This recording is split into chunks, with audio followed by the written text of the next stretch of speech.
Please come journey with me inside the world where technology meets human mind, where body functions are wirelessly controlled and souls are overridden and mapped on three-dimensional workstations, all done from anywhere in the world to anyone in and of this world, where everyone has their own signature IP address, where one's soul can and is being hacked and overridden. Brain mapping is not new. The father of propaganda, Edward Bernays from the 1920s, was said to invent the business of mass mind control. The wealthy, elite, and powerful have understood for a very long time now how the brain functions, which led to behavior modification capabilities, which led to DARPA and now beyond. They have known how to make us behave and act through propaganda techniques and technologies for a very long time. In short, they have trained our minds since public schooling began, and now they have the technology to override our brains. The huge difference between nearly 100 years ago when Tesla rediscovered wireless communications and today's modern wireless techno capabilities is that the power elite know a massive amount more about our mind, body, and spirit than we do. Truth be told. Since at least the 1970s, psychotronic electronic harassment has been used to touchlessly torture anyone at will using decades-old, over-the-horizon technologies, cell towers, HARP, and geoengineering of the skies around the world to access all from anywhere at any time wirelessly. Touchless torture methods used are through microfiber-carrying nanobots inhaled by all through the aerosol releases from geoengineering activities overhead since at least 1978. We all have these micro nanofibers inside of us, as you shall learn from a little further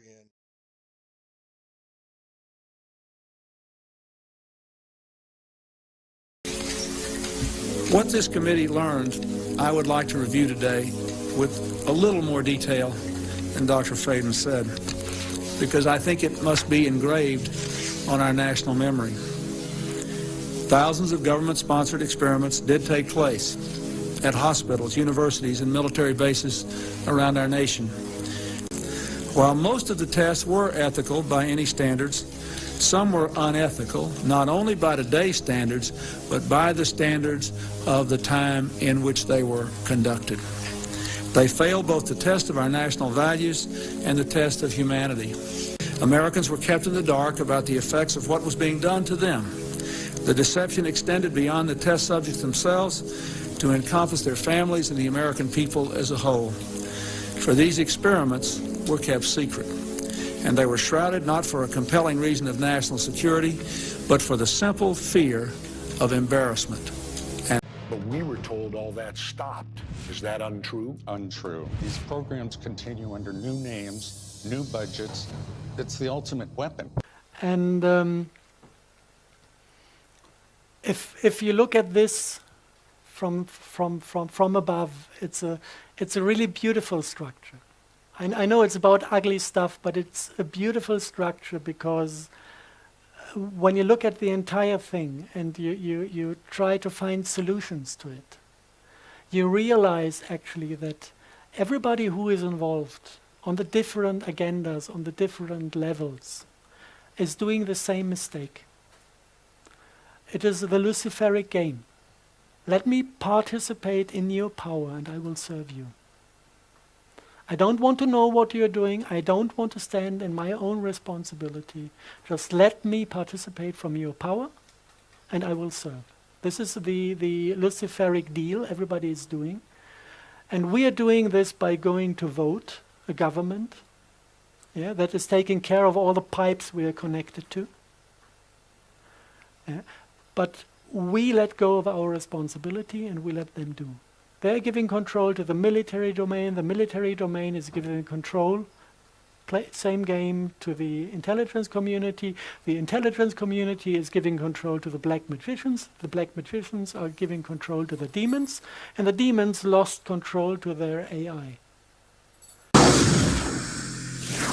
masters! What do these things want, and why are they here? You still don't get it, do you, boy? They have recruited the rich and the powerful. They're running the whole show. Wake up! They're all about you, all around you. Blinded us to the truth. Take a look. They are safe as long as they are not discovered. I don't know what they are or where they came from, but we gotta stop them. Stay away from me. Put these on. They have us. Look at them. They're everywhere. We've interfered with the ability to compute with numbers. 6, 7, 8. Okay. Ooh, yeah. Yes. We've interfered with the ability to speak. London Bridge, London Bridge, London Bridge is falling down. You think of something you can do, and we've basically interfered with it with this machine. 2, 3, 4, 5, 6, 7, 8, 9. So what's the problem? I don't know. This is torture, and I don't care if they call it no-touch torture, whatever euphemisms the U.S. government and their legal staff have come up with. This is the greatest atrocity and crime against humanity that we have known since Hitler. And they need sample points. And nobody likes to hear they were randomly chosen for torture. So the world, so you're trying to tell me Your that very consciousness, the thing you call the soul, is information contained in the biological computing machinery of your brain. And if someone can override that, you lose your sense of soul, your sense of self. Well, it's kind of like man versus machine. Machine always moves faster than man is capable of doing That's right. itself. Technology is evolving through mankind as a separate life form, faster than we evolve biologically. So machines will rule the world. Dr. Robert Duncan put together the technology that allows the government to transmit thoughts and voices into the heads of Americans. First question for you. What's negative about what you've done? I've empowered the dark side by some of my work. And what do you mean by that? Technology is neutral. Right. It can be used for good or evil. I've worked on projects for the CIA, Justice Department, Department of Defense. You worked for these people. You worked on this. You helped to develop it. I was naive. I did not know how the technologies were going to be put together and the ultimate weapon created. That's part of the whole world domination strategy. Control the population from subconsciously to consciously.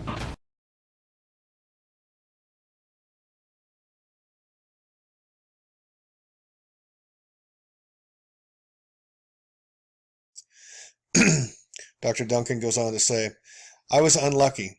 I got a demonstration of the full works of mind control technologies in Satan, the silent assassination through amplification of neurons program, to try and kill the target through car crashes, heart attack, depression, and suicide, self-destructing behavior, neglect, or to be a programmed assassin. They were somewhat fair in that they told me ahead of time using the synthetic telepathy exactly how they were going to try to kill me each day. They told me every torture they were to inflict on me ahead of time. It was oddly routine for them. They said that they had successfully killed an artist in San Francisco with a heart attack, a woman pediatrician, an old lady in a nursing home. They felt pretty confident that they could kill me with EEG cloning. The 200 people in their weapon testing group are competing for points according to the main heterodyned project leader. Those that gained enough experience points could go on the psychic assassins and mind controllers team who work on real projects like world leaders after they collected the effectiveness of the pain data, collected the mind control statistics, and mapped the unique brain waves that I had for their database. I see everything that happens every day, and I feel that it's a crime against humanity to not say these things and not make others aware of these things. I don't get to have a normal life because I'm a targeted individual. I don't get to have a wife and kids and a career where I get to rise and fall on my own merits. That's not what targeted individuals get. What we get is grief and pain and hardship and loneliness. And it's not fair. A vicious cycle of fear, avoidance, mistrust, and misunderstanding had been established. This was a battle in which I felt powerless and incapable of establishing any kind of peace or reconciliation. 2 years later, and the deterioration was dramatic. By now, I had the whole frenzied repertoire: terrifying voices, grotesque visions, bizarre, intractable delusions. My mental health status had been a catalyst for discrimination, verbal abuse, and physical and sexual assault. And I've been told by my psychiatrist, Eleanor, you'd be better off with cancer because cancer is easier to cure than schizophrenia. I'd been diagnosed, drugged, and discarded, and was by now so tormented by the voices that I attempted to drill a hole in my head in order to get them out. Watching my every move. And it had to get to the point to where I was completely scared shitless of the fact that I had no privacy. That I finally was like, fuck it, I don't care, let them watch me. There's nothing that I am doing that is gonna get me into trouble or get me any more hurt than I already am.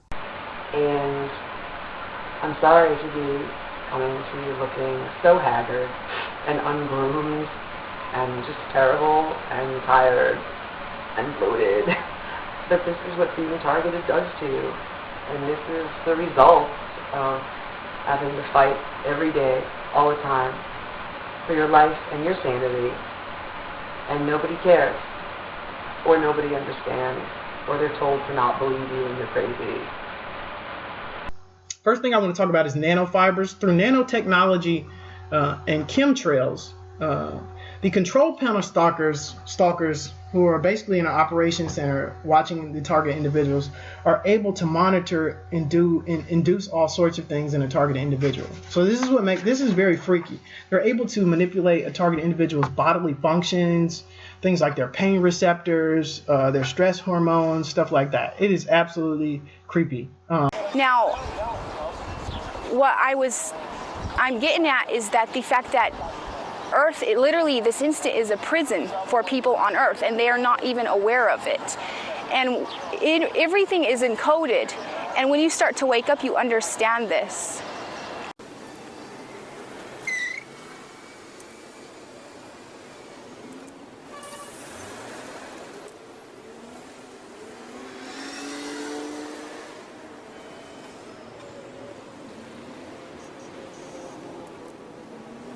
Speaking of the, I'm glad you brought that up. As far as the, we're going to kill your family, we're going to do this, because in my experiences, the one time that I didn't do what they said, and guys, please don't laugh about this and don't judge me, but they tell me things like, hey, if you don't masturbate, we're going to murder your grandmother. I know it sounds crazy, man, and I don't know who the hell want to see me masturbate. I know, it's just the control. They just want to see, will you obey? But listen to this. The first time, and I promise you guys this, the first time that I didn't do what I was told, I went upstairs, and my grandmother, she's in a wheelchair, she has a pacemaker, she's 82 years old.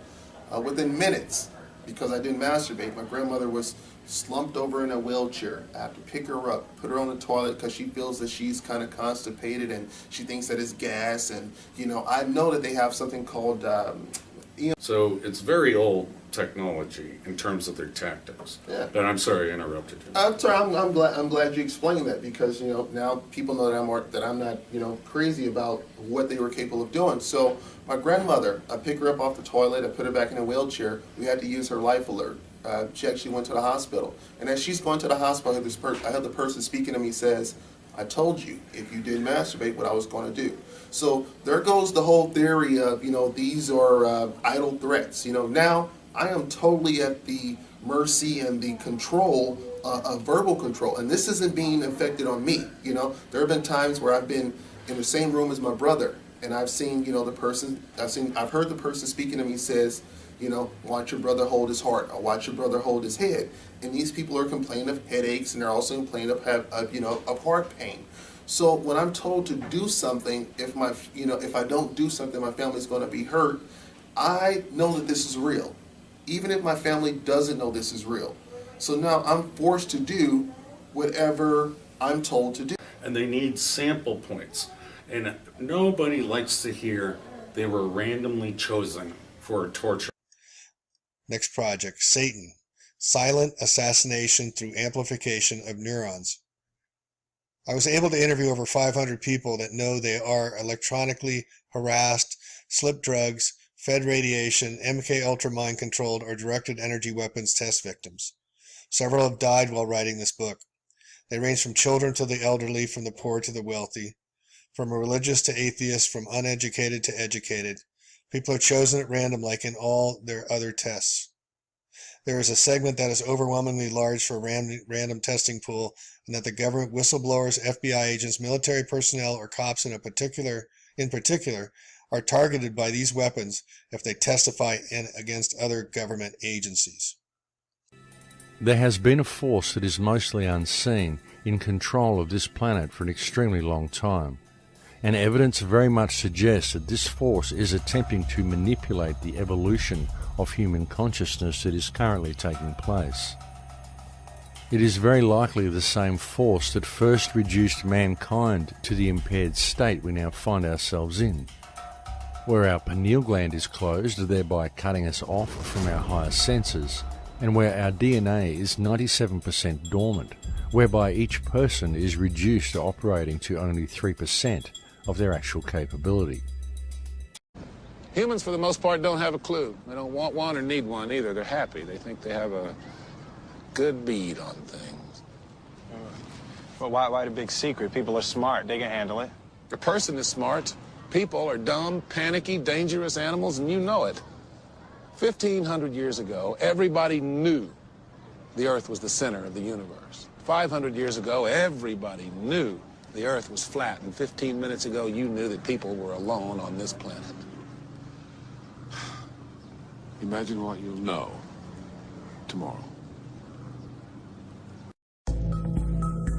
This is a man-made motor, a motor so small that more than 6,000 of them would fit on the head of a pin. Welcome to the world of the nanometer, a unit of measure that is 1/billionth of a meter. If we start at the back of the brain, we've switched off my visual cortex, so made me unable to see things. If we move a little bit forward in the brain, we've interfered with people's ability and my ability to see faces. A little bit further forward, we've interfered with the ability to perform actions. Start moving your finger. Quite odd. It's not your finger anymore. It's not my finger anymore.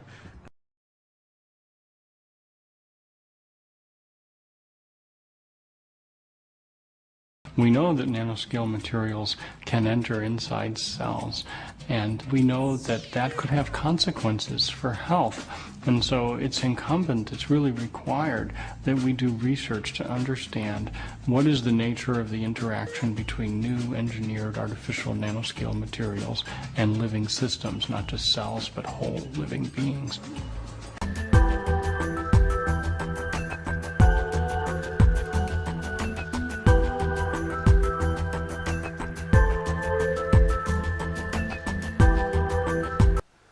I don't think he did. He said they spent half a year and $10 billion to optimize the cluster topology.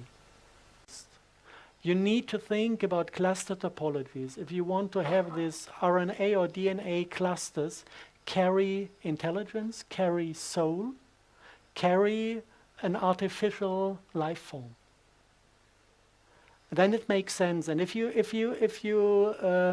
picture this, we are infected with this RNA, And the RNA is forming a cluster of 1 millimeter distances around us.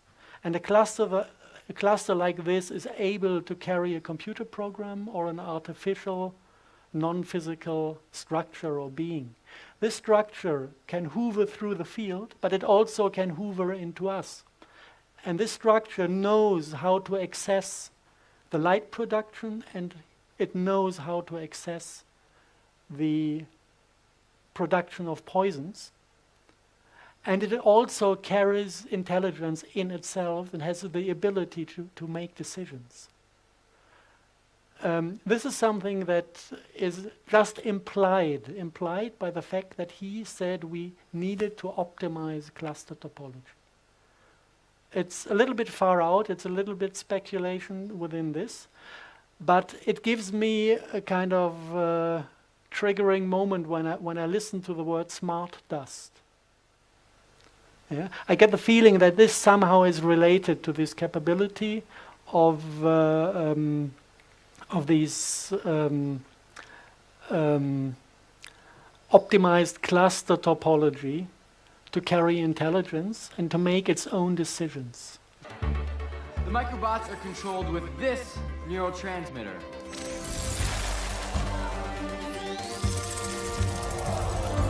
I think what I want them to do, they do it. The applications for this tech are limitless. Construction. What used to take teams of people working by hand for months or years can now be accomplished by one person. And that's just the beginning.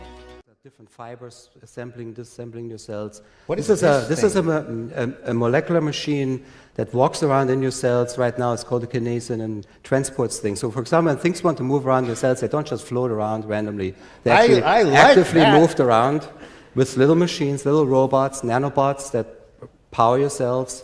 What you see here is actually an amazing machine coming out of these little pores, which actually assembles other machines. This is like the factory floor of your cells. It's called a ribosome. It reads your RNA. See, nanocells are real small. 1,000 times smaller than these dust particulates. You inhale it, they go to work, replicating, spreading like a virus, multiplying in exponentials. 6 months' time, I could have 100 million people. Converted ditch diggers, porn stars, and presidents. Not one would be the wiser. 100 million people who buy what I want them to buy and do pretty much damn well anything I figure they ought to do. While people wait for redemption to be delivered to them via an outside source, the destructive machine of modern civilization continues to grind slowly forward towards its inevitable conclusion. Obviously, it is extremely important for mankind to truly grasp the depths of the problems we are facing and to the peril that our collective failure to deal with things has placed us in. And this peril includes not only the human race, but the entire Earth and all life upon it. So what you're telling me, every one of us should be in fear of this because every one of us at some point will be targeted? The technology's advanced that far. That's part of the whole world domination strategy. Control the population from subconsciously to consciously. You're not still working for them. No. You're unequivocally looking me right in the eye right now, and you're telling me you have no more to do with this, and that you're out to expose it? That's correct, sir. With your background and what you know, can you give us a hint on what we ought to do? No. No. Is it too late? I actually believe it's too late. Who are the controllers? I mean, is that our president? The Federal Reserve? No. So these are people within our government at a certain level making these decisions, and they're not necessarily our president or our elected officials. That's exactly right. And now we've got a motive. Controlling dissenters, controlling the world, controlling you and me. Sleep.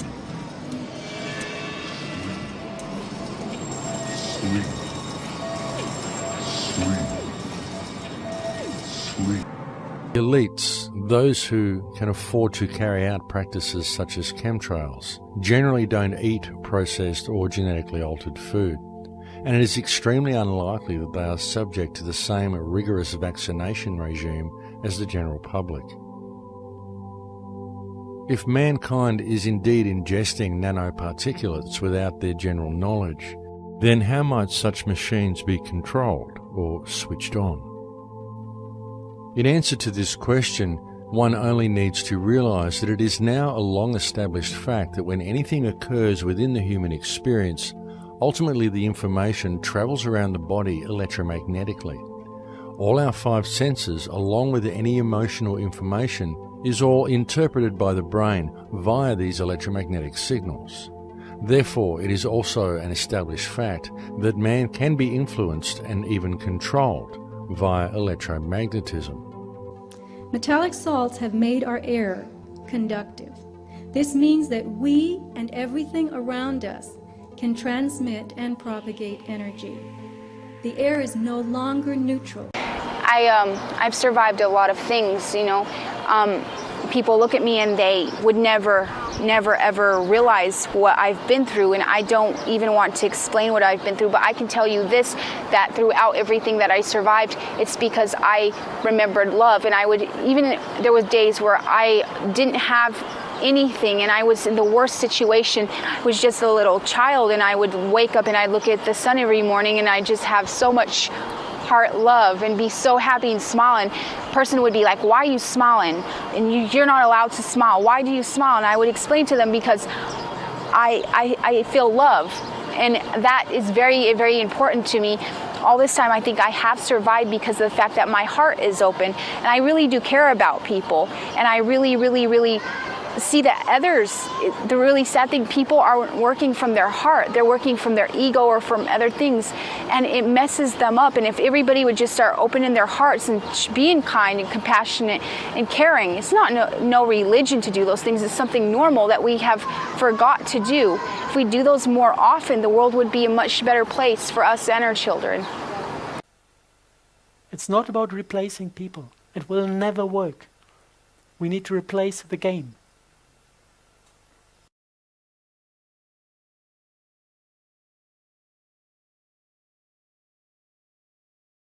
Stanford Scientology and the CIA. This is from a book by Alex Constantine on psychic spying at the Stanford Research Institute, or CIA, mind control. Quote, concrete evidence that electronic mind control was the true object of study at Stanford Research Institute was exposed by the Washington Post in 1977. The Secretary of Navy at the time, Dr. Sam Kozlov, received a routine briefing on various research projects, including SRIs. As the briefer flashed his chart onto the screen and began to speak, Kozlov interrupted, "What the hell is that about?" Among the glowing words on the projected chart, the section described SRR's work was labeled, quote, ELF and mind control. Now let's assume that Dr. Kozlov, the head of the Navy, knew about this program. ELF stands for extremely long frequency electronic magnetic waves, from the very slow brain frequencies up to 100 cycles per second. The Navy quietly continued to fork out $100,000 for a 2-year project by bionics specialist. The, quote, remote viewing, end quote, team at SRI was really engaged at projecting words and images directly to the cranium.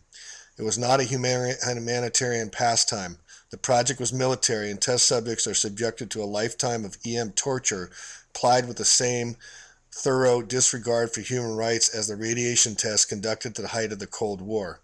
To be sure, the treatment of subjects received at the hands of their own government would be considered atrocities if practiced in wartime. Now, please note they were using this back in 1977. Electronic mind control machines were championed at SRI by Dr. Carl Pribram, Director of Neuropsychology Research Laboratory. I certainly could educate a child by putting an electrode in the lateral hypothalamus and then selecting the situations in which I stimulate it. In this way, I can grossly change his behavior. Psychology Today touted Pimbram as, quote, the Magellan of brain science, end quote. He obtained his degrees, BS, MD at the University of Chicago. SRI studied how the brain processes and stores sensory imagery, he is credited with discovering that mental imaging bears a close resemblance to the hologram projection, the basis for transmitting images to the brains of test subjects under the misnomer of remote viewing. The SRI-PSI experiments were supervised at Langley, Virginia by John McMahon, second in commander under William Casey, succeeding Bobby Ray Inman. The SAIC director, McMahon, has, according to Philip Agee, the CIA whistleblowing exile, an affinity for, quote, technological exotics for the CIA covert actions. He was recruited from the agency after his graduation from Holy Cross College, a Jesuit school, and he's a former director of the Technical Services Division, Deputy Director for Operations. And in 1982, McMahon was appointed Deputy Director of the CIA. He left the agency 6 years later to take the position of President of Lockheed Missiles and Space Systems Group. In 1994, he moved to the Draper Laboratories. He is the Director of Defense Enterprise Fund and an advisor to the congressional committees. Many of the SRI empaths were mustered from L. Ron Hubbard's Church of Scientology. Harold Puthoff, the Institute's senior researcher, is a leading Scientologist. So you get an idea of the characters here we're dealing with, but also how long this mind control hologram has been being implanted into people's brains. To illustrate how easily and simply technology has been able to manipulate the human mind, this is an abstract from a patent that was taken out in the United States back in 2001. Nervous system manipulation by electromagnetic fields from monitors. Psychological effects have been observed in a human subject in response to stimulation of the skin with weak electromagnetic fields that are pulsed with certain frequencies near the half hertz or 2.4 hertz, such as to excite a sensory resonance. Many computer monitors and TV tubes, when displaying pulsed images, emit pulsed electromagnetic fields of sufficient amplitudes to cause such excitation. It is therefore possible to manipulate the nervous system of a subject by pulsing images displayed on a nearby computer or TV set. On the TV, the imaging pulsing may be embedded in the program material, or it may be overlaid by modulating a video stream either as an RF signal or as a video signal. The image displayed on a computer monitor may be pulsed effectively by a simple computer program. For certain monitors, pulsed electromagnetic fields capable of exciting sensory resonances in nearby subjects may be generated even as the displayed images are pulsed with subliminal intensity. So what this means is through our plasma TVs, and this is why when plasma just came out back in 2001, they're able to use the plasma TVs to change and alter the brainwave frequencies of everyone that is watching a TV or holding the TV or computer monitors, such as what you're looking at this on. It's if you look at what we do now, it's what happened to the apes in this beautiful experiment. I love this story. I have to repeat it every time I'm on stage. They tried to teach apes to use money. It took 3 days. They knew how it works. After 3 weeks, the boys in the ape family started to steal and betray, and the girls started to prostitute themselves. And after 6 weeks, the biologists who run the project decided to stop the project because they could see the social patterns fall to bits and pieces, getting self-destructive and ugly. And then they decided to take the money away again. Big mistake. The apes were not willing to let go of this. They were beating the biologists up when they tried to get the money back. And this is gaming addiction. And every single human who is part of economy has fallen to this gaming addiction. And the core of this gaming addiction is scarcity. We think we don't have enough. This is why we grab as much as we can. This is what creates the idea of money and the idea to possess things. This is not nature. This is a demonic program to bring us into self-destructive patterns. Look at the Red Indians in America, at the native tribes. They don't have money, they have love. And if we all understand the game, we can just say, hey, stupid game, let's let go of it. And we can stop displaying these thing that basically is nothing else than being afraid of self-responsibility. And I think we are at the point in history where every single individual should master that, to regain self-responsibility, and then we will not need a government. It's not about changing the government, because the entire concept of governments, having somebody to control, is demonic. It's not about replacing people. It will never work. We need to replace the game. Since much of the evidence presented here about targeting individuals and the actual devices used comes from Dr. Robert Duncan, I wanted to read part of his bio about why he has the knowledge to comment the way he has. Harvard College honors computer science, minor in pre-med, and advanced degrees, Harvard, Dartmouth in business and science, the neural networks, virtual reality, EEG, controlled robotics, worked for the DoD, Navy, NATO, various intelligence agencies, science projects, worked integrating HARP, so we'd know about the electromagnetic frequencies, a couple other spook agency names here. I've worked on projects for the Justice Department, tracking terrorists, developed system for the FBI to track license plates at toll booths, worked on the Soldier 2000 program, worked in telemedicine, robotic surgery, virtual reality applications for the Army, for DARPA, satellite computer vision tracking applications. Then he goes at the very end of it, my apologies to the human race for my contribution to tyranny. There are very bad things going on, at least in the United States with the CIA, with torture and interrogation. Now, they've improved their methods. It can all be done wirelessly now. So you can insert maximum pain into a human being, and maybe it's for interrogation. But yeah, I've been trying to expose this since 2002, I would say. So I've been in the field for over a decade and just trying to expose these technologies, but they've existed much before me and when I worked on them. I can find targeted individuals as far as, you're one of the oldest ones, from 1976 there seemed to be a large increase in targeted individuals using this technology. And then again, every time the military gets a bigger budget, there seems to be more TIs involved. And then of course after 9/11, there was a whole bunch of TIs that were brought into the program. And they're trying to improve on this weapon technology, and they need sample points.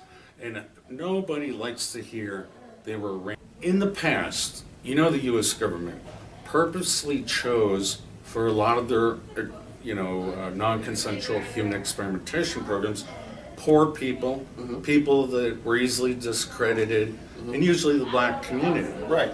Like the Tuskegee experiment, for one, which was the most heinous crime.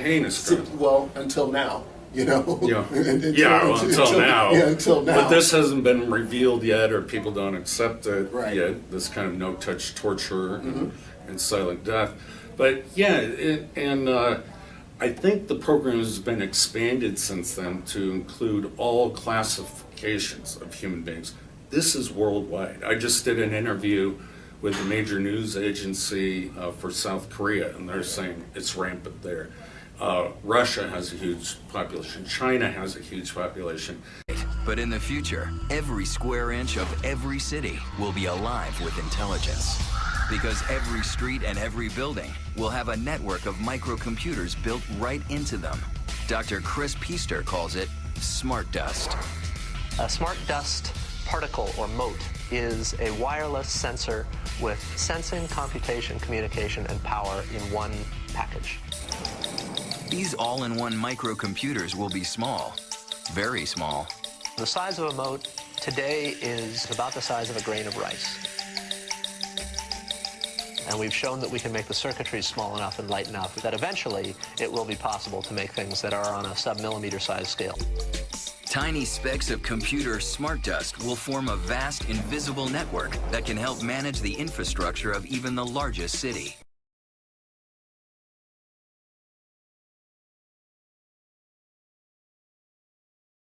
Smart cities in the future will take this low-power, inexpensive, small technology and basically distribute it everywhere.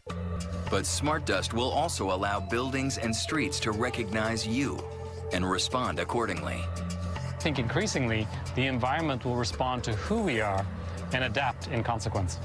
The city will know where you are if you want it to. Your workplace will know you. Smart dust at the entrance will boot up your computer. And smart dust embedded in the elevator doors will automatically ring your floor.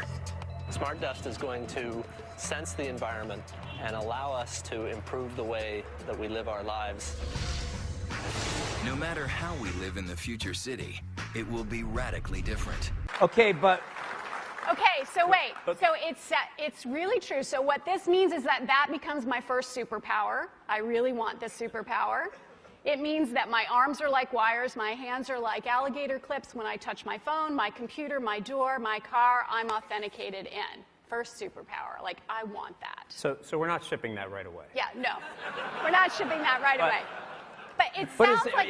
This is FDA cleared? So here's the thing. This is not science fiction. This pill was actually made by a company called Proteus, and they've developed it for medical applications. That pill has been CE stamped and cleared by the FDA. You can take 30 of those per day for the rest of your life. And then what happens? Does your heart beat change? Does your... We can just tell that you've taken the pill.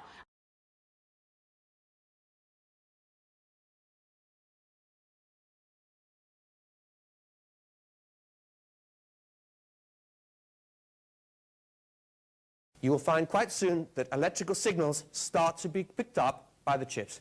The brain cells connect not only to the chips, but they also start to put out feelers to each other. They connect to each other, they connect to the chip. You get a biodigital device.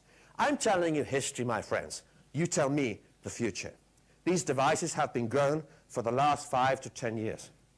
So could we have a human brain that can go online? This is history. We already did it in animals.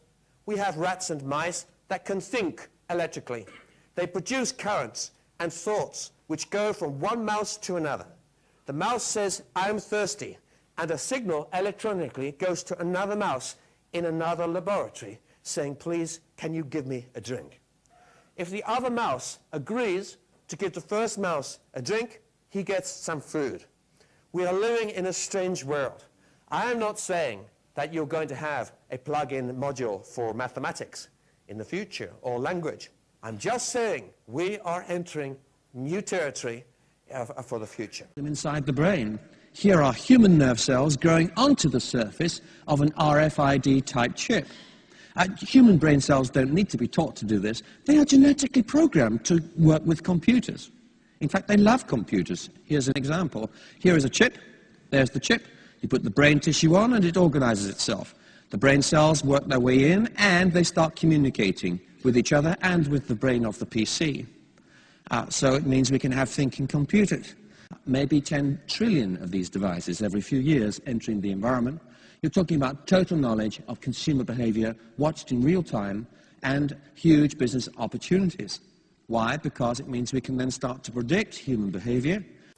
Now, if you want to understand the agenda behind, there was a brave lady at Harvard University that made the chemical analysis of these fibers in the nanolab. And she threw out just a number of chemical formulas. I'm not going to name them. And she also analyzed the single color particles that she found in the air, also the color airborne, that then at a certain point is entering the mycelium after it replicated within the human body. Yeah, so this is coming to the concept of self-assembling nanobots. Self-assembly means you spray the fiber, it is replicating, you spray the color, and within the human body, the color and the fiber is mounting to a working unit. This is what you call self-assembling nanobot. The second group of materials found in these environmental samples is unidentifiable fibers. And I really want you to appreciate the meaning of unidentifiable. These fibers have been sent to sophisticated laboratories, and there is nothing in the databases that match them. These are fibers, we could say, that do not exist in nature. So we have highly transparent nanoparticles. They have a refraction that is 4 times higher than the one of diamonds. That if you look it up on Wikipedia, you can read there that they are valid for scalar applications, that they can be used in applications utilizing time reverse field structures. It is a set of physics that is not in the public domain. It's scalar physics. And then something very interesting happens. These protein prion things try to rebuild the nervous system. It is a self-healing process of the body. But if you don't have copper, you cannot rebuild the nervous system. So the body is taking the next heavy metals it can access, and this is barium and strontium. So it starts building a nervous system that is based on protein prion barium. And this is kind of an antenna for electromagnetic fields. So you are rebuilding a nervous system that is sensitive on electromagnetic fields. And not only that the nerve itself becomes sensitive, also the barium-strontium titanate nanocrystals, they display barium and strontium on their surface from the crystalline structure, and the new built nerves kind of grow onto the crystal. So what you get is a new connecting point for the nervous system that is piezoelectric. And whenever this is receiving a signal, it's firing electrons. So you have a direct access to the nervous system of the human being. This is one nanobot that you can find in the literature, which is not about military technology, but already about controlling the civil population of countries by accessing their nervous system to introduce signals. But what I'm concerned about mainly is the medical effect, and that's because of this very strong connection between aluminum passing through this pathway into the brain is so strongly connected with Alzheimer's disease and other diseases of memory. If you're aerosolizing this and spraying literally tons of it over the world, and people are constantly breathing that aerosolized nano-size aluminum, which will easily penetrate filters in your air-conditioned system, enter your home. So you're breathing it 24 hours a day, producing high levels of aluminum in this part of the brain, and the consequences could be absolutely devastating. Could cause a huge increase in Alzheimer's disease and inflammatory neurological disorders. I watched YouTube, which was a geoengineering conference that the government had put on. And in the conference, one of the questions somebody in the audience asked, well, what is the medical effect of spraying aluminum in the atmosphere? And the speaker said, well, we don't really know, but we're in the process of researching that. Well, of course, that was an absolute lie. We do know what it does. Right. But the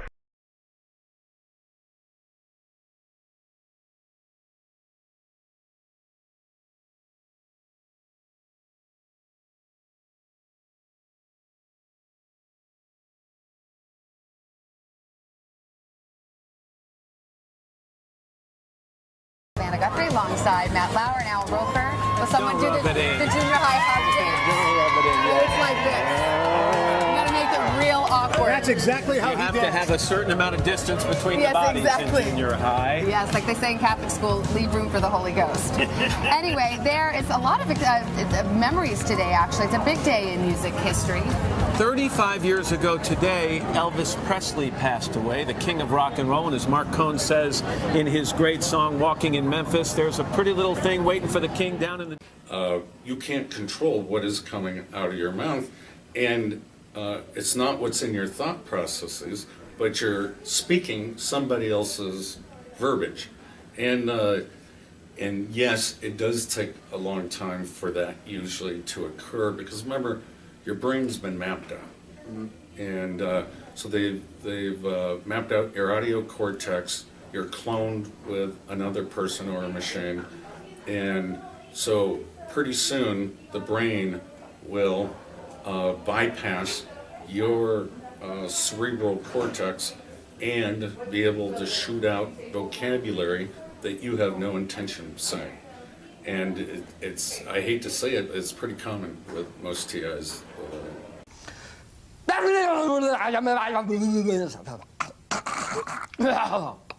In other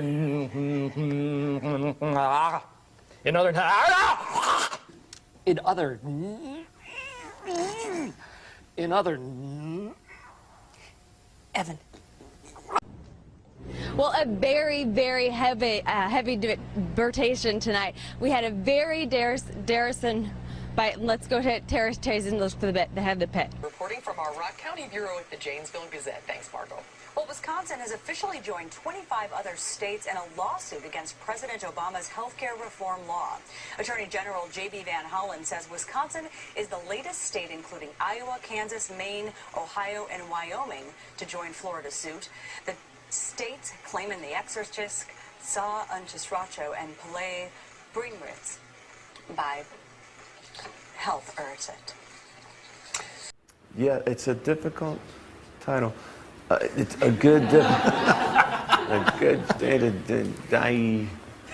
But I suppose it's because you had kind of a good day, and if you would have died, well, so be it. Is that it? That's right. That's a good explanation. Have a sandwich, and let's go shopping. Yeah. Die hard. That would have been at your chosen time. Well, it's about, it makes about as much sense. Who likewise took a grim view of the voice's presence, subsequently interpreting everything I said through a lens of latent insanity.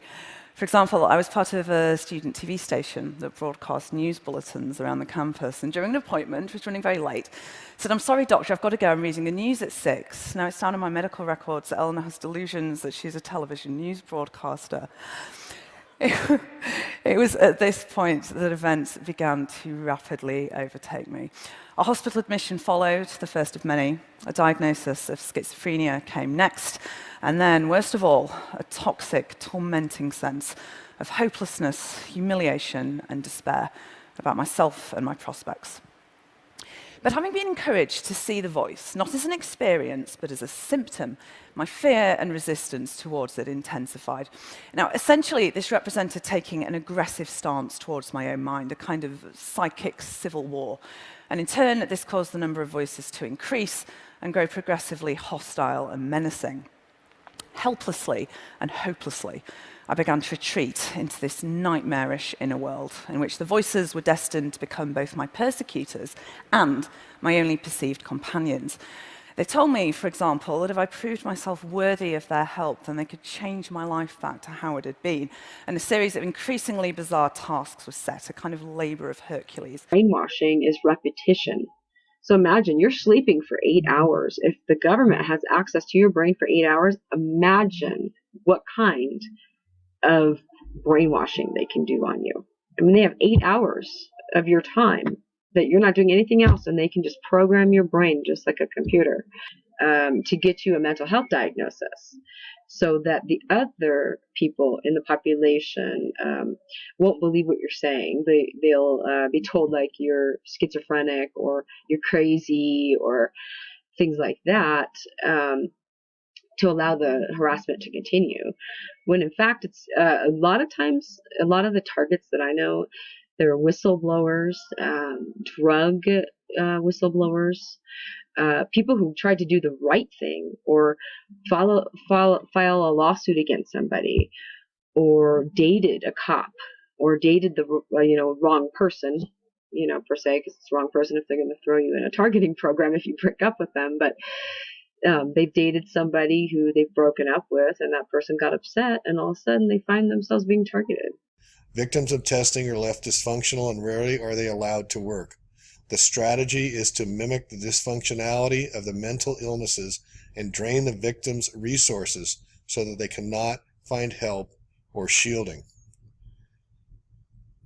There is no other word for this program other than diabolical. So here's what the guys running the show are planning on spending their money on. And if you look at the commercial IT R&D on the number 2 line, it's $100 billion a year, a factor of 1 million further improvement in silicon, molecular, quantum, bio, and optical. Then we have a category called Beyond Human AI, whatever that means. Automatics, robotics in the large, holodecks, ubiquitous multi-physics, hyperspectral sensors, land, sea, air, space, and then finally micro nanosats, GNC sensors, etc. What? Vitamin authentication. Look, I have one right here. Well, here, I'll let you hold it. Would you like to hold it? I'll hold it. Okay. So, you guys see it? This pill has a small chip inside of it with a switch. It also has what amounts to an inside-out potato battery. When you swallow it, the acids in your stomach serve as the electrolyte. That's what I do. And they power it up, and the switch goes on and off. And it creates an 18-bit ECG-like signal in your body, and essentially your entire body becomes your authentication token. Yes, this is true. Okay? Electronic tattoo. So I'm wearing one here on my arm. Do we have here. a camera to get a... This is a developmental system made by MC10, and it has an antenna and some sensors embedded in it. And what we plan to do is work with them to advance a tattoo that could be used for authentication. Now, the medical application. The medical application. Does Google now know everything I do and everywhere I go? Because, let's face it, we like you guys, but you're from Google. Just give it.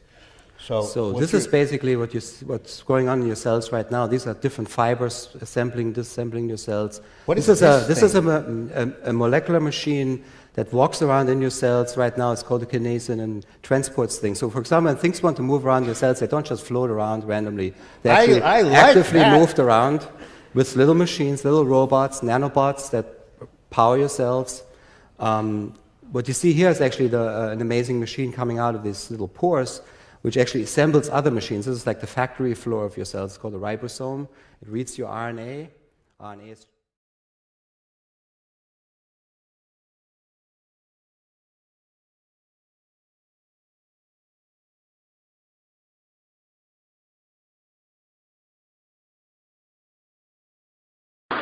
You say in your book that mind-control slaves were permitted any drug except marijuana. Why? It's an excellent question.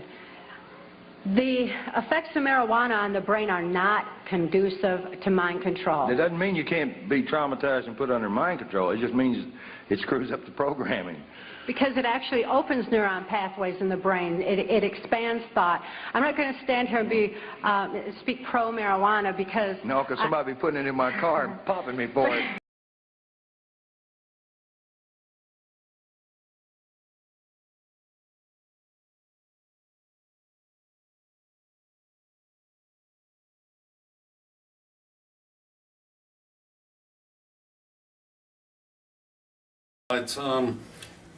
You asked a good question. So they can control my emotions. Yes. How do they do that? Well, if you put a person under a functional MRI, which most people know about that technology, you can see the points of the brain that light up and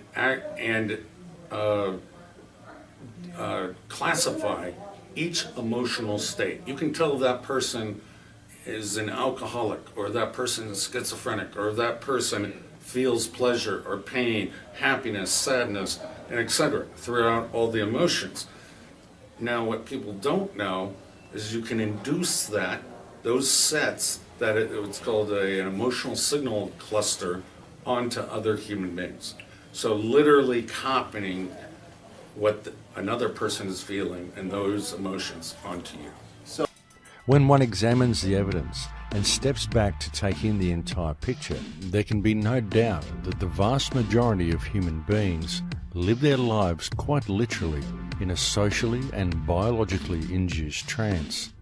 And it is due to this trance-like state of the people that we now find the world in such a degraded state. Therefore, the solution becomes clear. Mankind must awaken.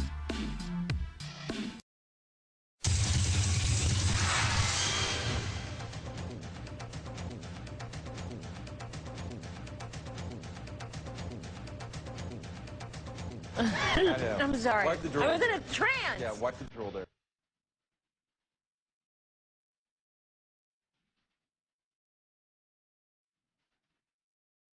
And there are actually several technologies, there are at least 4 different technologies that can pipe voices into the human head that only that person will hear. You've had a rough year. You've had a year that would test a lot of people. Illness in the family. A breakup. This spasm of publicity about what happened from Mexico to London. It was pretty rough. Yeah. Yeah, it's kind of weird. Ah, weird. Hello. Oh my goodness. Hello. Ew. Strong Brittany. Yeah, it was a weird time. Ew. I'm embarrassed. Can we stop?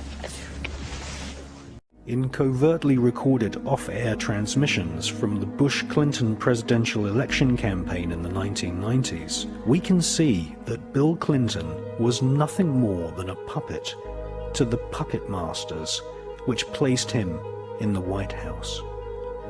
Bill Clinton's demeanor seems to be similar to a person who is under a hypnotic trance. You probably heard about the voice of God inside your head. Is it real? Absolutely. You can hear the handlers or mind prison guards inside your skull as clearly as a cell phone call. This is the synthetic telepathy that the CIA has been working on for decades. Is this the stuff, voices in the head and things like that? Yes.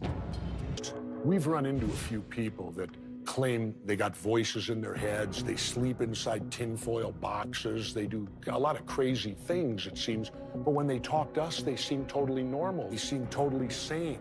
Are these people crazy, or is the government doing this to them? The government's doing this to them. Voices are very easy.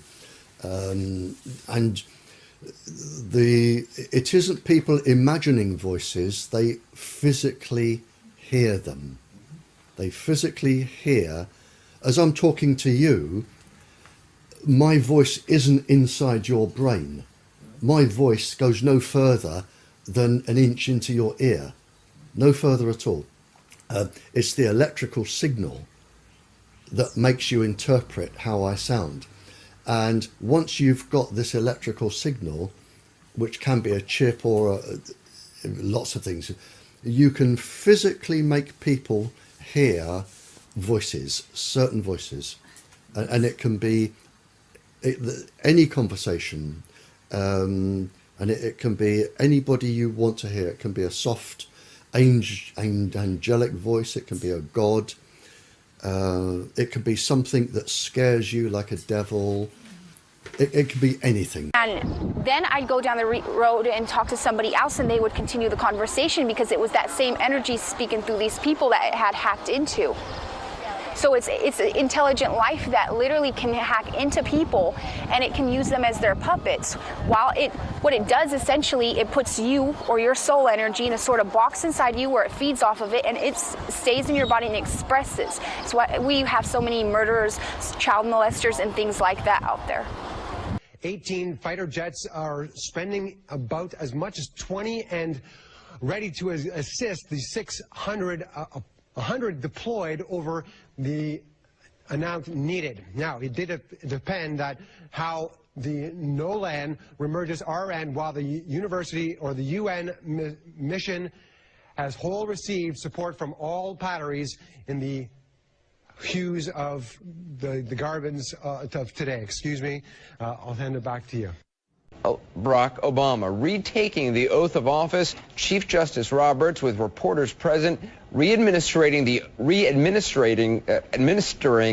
oath, getting the words right, unlike me this time, launched a high-profile bid to be named Secretary of State, named as Secretary of State Clinton's old Senate seat. Candy will continue to work her source. Better, because I'm a truth machine. Go ahead. IS. II is not an answer. Don't give me baloney.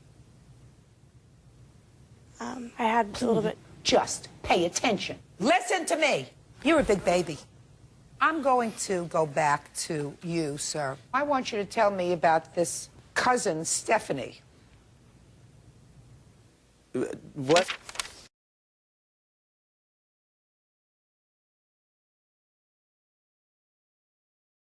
Make a beeline for the brain as soon as they are inhaled. Too big to pass back through the blood-brain barrier, they become trapped there. Nature.com, January 5th, 2004. Once nanoparticulates have sufficient control over a host body, they can then be remotely controlled to work as a GPS tracking device to inflict physical pain and disease, to influence emotional states, to cause memory lapses, to read brain patterns, and even to remotely influence thoughts. Scientists working at the University of Southern California have created an artificial memory system that allows thoughts, memories, and learned behavior to be transferred from one brain to another. Using nanoparticles and a magnetic field, University of Buffalo scientists have been able to make worms move in any direction they dictated simply by heating clusters of nanoparticles inside them. These fibers contain nano components which construct and install nano implants, which the aggregate of the constitutes what is commonly known as a biological application programming interface, allowing for complete monitoring and control of all body and mind function in a given host, you and everyone on the entire planet, or plant. Here is a payload. The zoom is, I think, 1/200th. Another.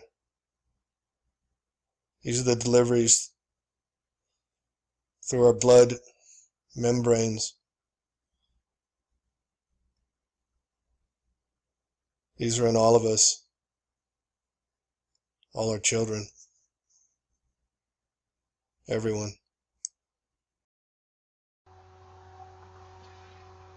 And it works in reverse. As creepy as this may sound, it works in reverse as well. Control panel stalkers are able to see any images originating in the target individual's mind, both actual images and fictional images. And by actual images, I mean, like, literally, they can see what I see out of my own two eyes. They can see what I'm looking at out of my own two eyes through this image induction technology. But they can also see fictional images. So any thoughts of images that are in my mind. So if I'm thinking about something in my memory, something that happened several years ago, and I have an image of that in my mind, then they can actually see that too. Or if I'm imagining something, there's an image that I'm imagining in my mind, they can actually see that too. And I know that sounds very science fiction, very crazy, but again, look at Dr. Robert Duncan's book, you'll see that it's not. This may be the most amazing picture you'll ever see in your life.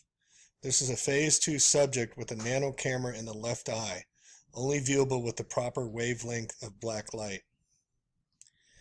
Everyone on the planet has a basic set of nano implants that allows them to be tracked and mind controlled on demand. People who contract what I call Phase 2 will have additional implants that allows them to be body controlled as well as whole host of other functions. Your body is turned into a robot against your knowledge and against your will. The aggregate of these nano implants constitutes what is commonly known as biological application programming interface.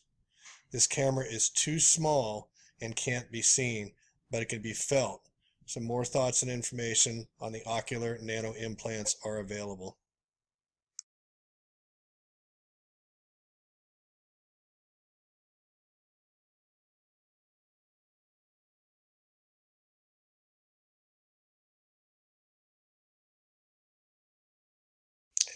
The most sinister plan, nanobots are being sprayed on humans for mass mind control. One of the most sinister and difficult to fathom conspiracy theories I've ever come across posits that nanobots are being sprayed on us all to install bio-APIs, biometric application programming interfaces, which basically allow for the mental and emotional remote control of humanity. And this fungus is, first, if you want to look at it, it's airborne. It's not a single fiber here and there. It is glowing under UV light. So if you take a UV lamp at night, you can see those fibers airborne. And there are billions of them. Not every night, but every now and then. You can see them fly around. And these fibers, this fungus, is infecting the human body. And with 95% or 99% of the people, nothing special happens. They're just embedded somewhere, and your biology is keeping the fungus population low in your body. They just function as a plasmonic antenna to send out a signal, but you don't get sick from it. You don't get ill. No visible symptoms. So we would guess 100% of the population in Europe is infected.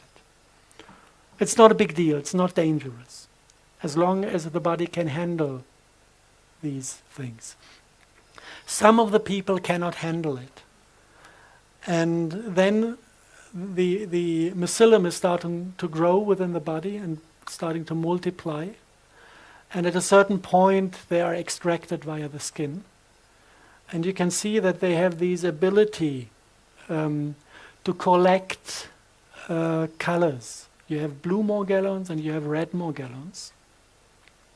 And nobody knows where these colors come from because they are of technical origin. It's not a natural substance. So you can see them when the skin is opening. You can see them under the microscope if you make a blood analysis. You can see that the blood is infected. And you can let them grow artificially in a petri dish. And if you look at them, you see they're a little bit more complex than a simple fungus. They have kind of organs inside. They have little red stem cells of an unknown species that are self-replicating as well. And apparently they produce other structure. This looks like a sporing body. It's like the unit where the mycelium at a certain point is forming a mushroom, a fruiting body. And then from the fruiting body you would expect the spores for the next generation, if this is a mushroom, if this is a fungus. So this seems to be the containment for the spores, because if you put this into the petri dish, you can see the next generation growing. So the targeted individuals aren't crazy after all. Okay, doctor, to deliver this, how do they get into your head? I've heard of these Gwen towers. They allegedly were used before, and now they claim that they're not used for anything. They do match up with the properties and necessary capabilities. They easily could be broadcasting across the country messages to people and causing them extreme pain. It's you can see if you look into the military domain, they use it for radar range enhancement, for turning the sky into optical lenses and optical mirror setup. You call it horizontal drift plasma antennas and columnar focal lenses, so that they can play with electromagnetic signals and radar signals by turning the entire air, the particulate plasma they bring out, into a controllable technical unit to direct and redirect all sorts of signals. This is part of the rocket shield in the military domain. HARP was built in 1991. It's a phased array. It has a lot of the capabilities. There are at least 20 of these phased arrays around the world. And the first person that I could track back, assuming it was a real TI, was 1962. And that person wrote a book. And, you know, there weren't many TIs back then, but it sounded like a real TI. We didn't have satellites back then. Really? Yeah. So you're saying... So I'm saying it's an integrated, multimodal system, and the satellites may be a backup for the ground-based systems. A lot of these ground-based systems, they're called over-the-horizon radar, and it means anything below the ionospheric level, which is, you know, out there. It's, the signal will bounce off. And so it allows you to look over the Earth to the other side. And we use this to look for nuclear weapons being launched from Russia and China and such. But it allows you to look over the other side of the world, and it's like a mirror.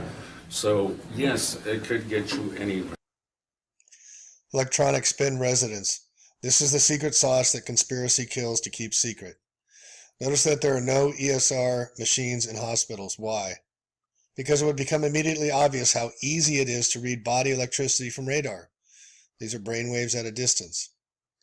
The basic concept is simple and very analogous to the way magnetic resonance imaging works, or MRIs. It works on manipulating spin and gyro frequency of electrons. Now this goes on to say right here that the arrow intersection points is pure noise to everyone else except the targeted individual who hear syllables of the waves through the pulsings of the gigahertz pulses through the wall radars.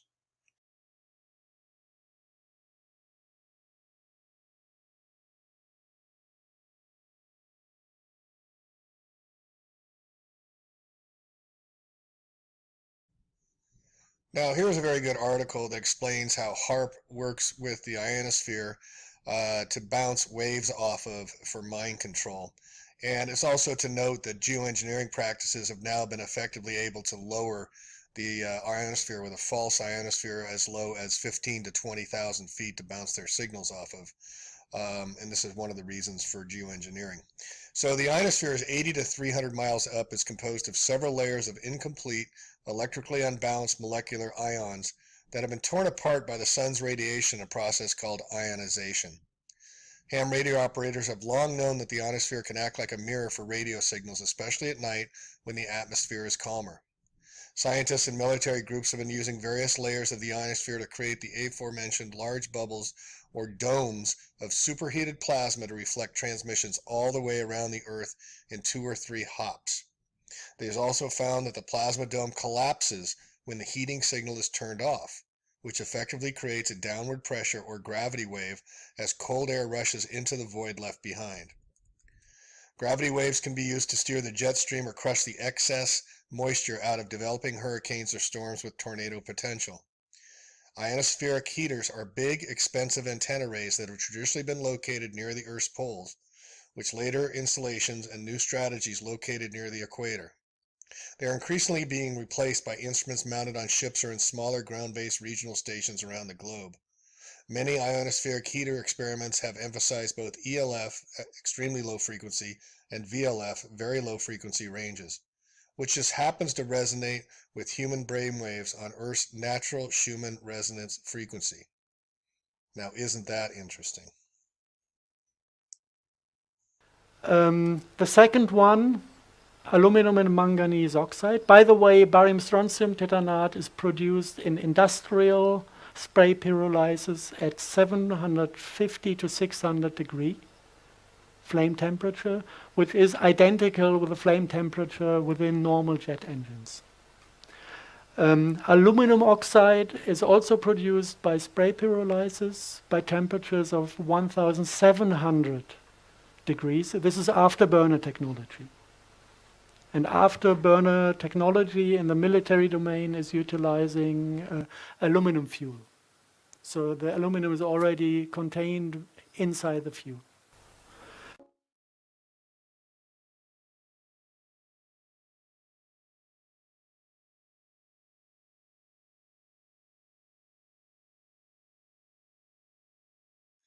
This is from an article from Dane Wigginton at geoengineeringwatch.org, one of the foremost experts on climate engineering, weather modification, geoengineering. Quote, in one form or another, climate engineering, also known as geoengineering or solar radiation management, can be connected to the vast majority of unfolding environmental catastrophes and the endless list of now epidemic human diseases around the world. There is a mountain of data to prove the global climate engineering assault has been going on for over 6 decades. A recently posed 750-page congressional report from 1978 outlined the ongoing global climate engineering insanity as of that date and confirmed the programs had already been going on for 30 years. 30 years before the report of 1978. Back to the article, a quote, our government is doing their best to be sure the public does not wake up to the toxic atmospheric spraying. Gag orders have just been placed on all National Weather Service employees and all National Oceanic and Atmospheric Administration personnel. Not only has the entire climate system been derailed, the entire planet has now been irreparably contaminated with highly toxic heavy metals that are consistently sprayed in the skies as a part of what is termed solar radiation management. The most prevalent of these heavy metals are aluminum and barium. So this coincides exactly with what Dr. Robert Duncan just said of his first known targeted individuals from 1976. We know they've been spraying the skies with aluminum and barium and climate modification since around that time as well.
People say the government is up there in airplanes spraying all kinds of chemicals to change or manipulate the weather, leaving what you see there, and they call that a chemtrail. This is of interest not just in this country, but European countries and frankly all over the world. A lot of folks interested in it. We take geoengineering to mean deliberate, large-scale intervention in the Earth system. The little picture is from a nanofabrication study, which shows you can make very high quality and do this in just a jet in a very simple way. Aerosol geoengineering looks like it is so cheap that the cost is basically not going to be an issue.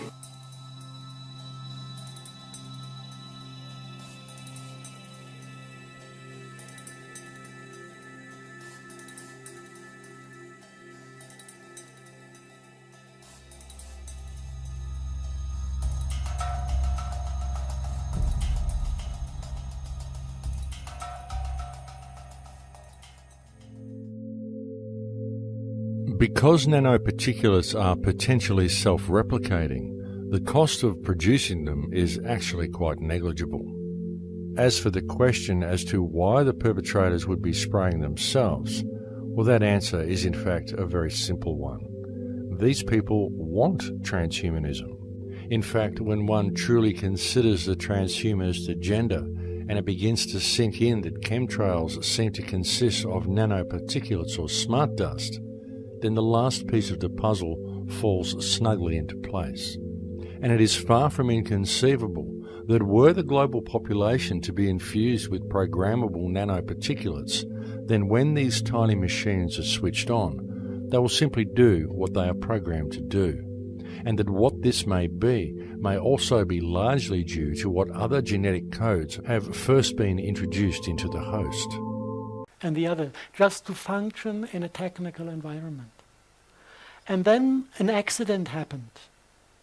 The accident was that this program that they introduced into the subconsciousness took over control. And this is what is happening with transhumanism. This is exactly the trap that is. We are inspired by them to enter the same trap. And we are not inspired by the demons, we are inspired by the AI that has nothing else than a running program to invade planets and to assimilate the biology for only one purpose, to suck out life force to survive.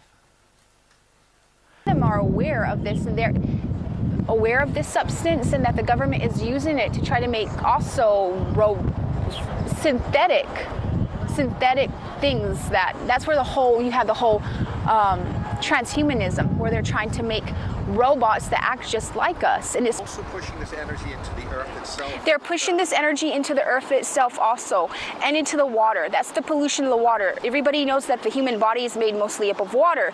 Well, it's programmable. Water's programmable. The thing is if you mess with the water and pollute the water, and then the people drink that, or it rains down, or they swim in it, or they get in it, obviously it has an effect on them, and lots of different effects on them. So they're trying to do is they're trying to pretty much pollute everybody in the world to where they don't know what's going on anymore, even the few awakened one, and they need that. They need to absorb these negative emotions out of the children. And then I remember that I could hear them speaking, and they were going to take this energy, they were going to put it on in food. They were going to throw this dark energy on food. So whoever eats the food would also they would be charmed, and they would be energetically, parasitically linked, and they would be depressed and all sorts of. This energy works on the negative emotions. It absorbs it. It likes it. I've survived a lot of things, you know. People look at me and they would never ever realize what I've been through, and I don't even want to explain what I've been through, but I can tell you this, that throughout everything that I survived, it's because I remembered love. And there was days where I didn't have anything, and I was in the worst situation. I was just a little child, and I would wake up and I'd look at the sun every morning, and I just have so much heart love and be so happy and smile, and a person would be like, why are you smiling? And you're not allowed to smile. Why do you smile? And I would explain to them, because I feel love, and that is very, very important to me.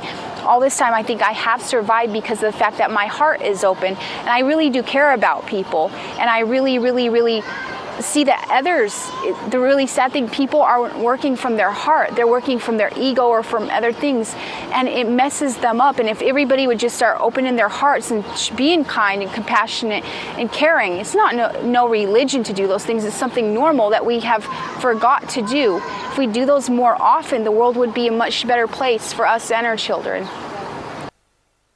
It's not about replacing people. It will never work.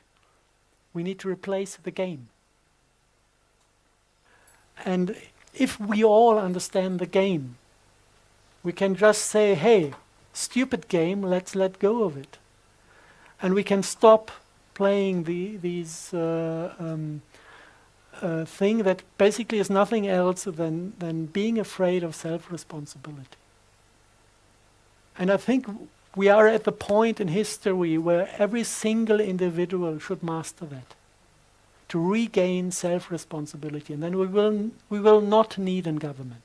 It's not about changing the government, because the entire concept of governments, having somebody to control, is demonic.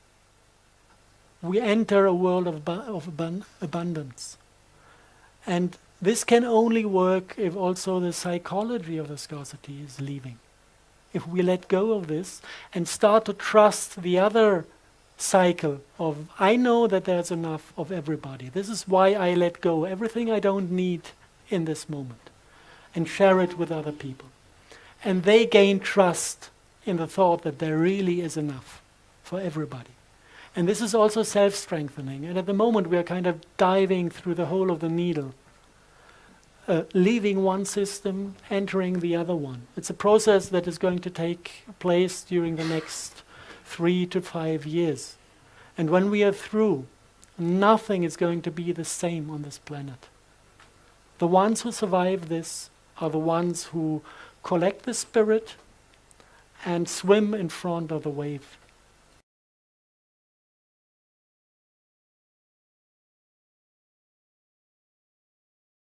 After thousands of people complained something was new, something was wrong, the Centers for Disease Control now says it will launch an investigation into a strange new skin condition, no known causes. This morning in Health Watch, Morgellons, a mystery illness that can make people feel like their skin's crawling.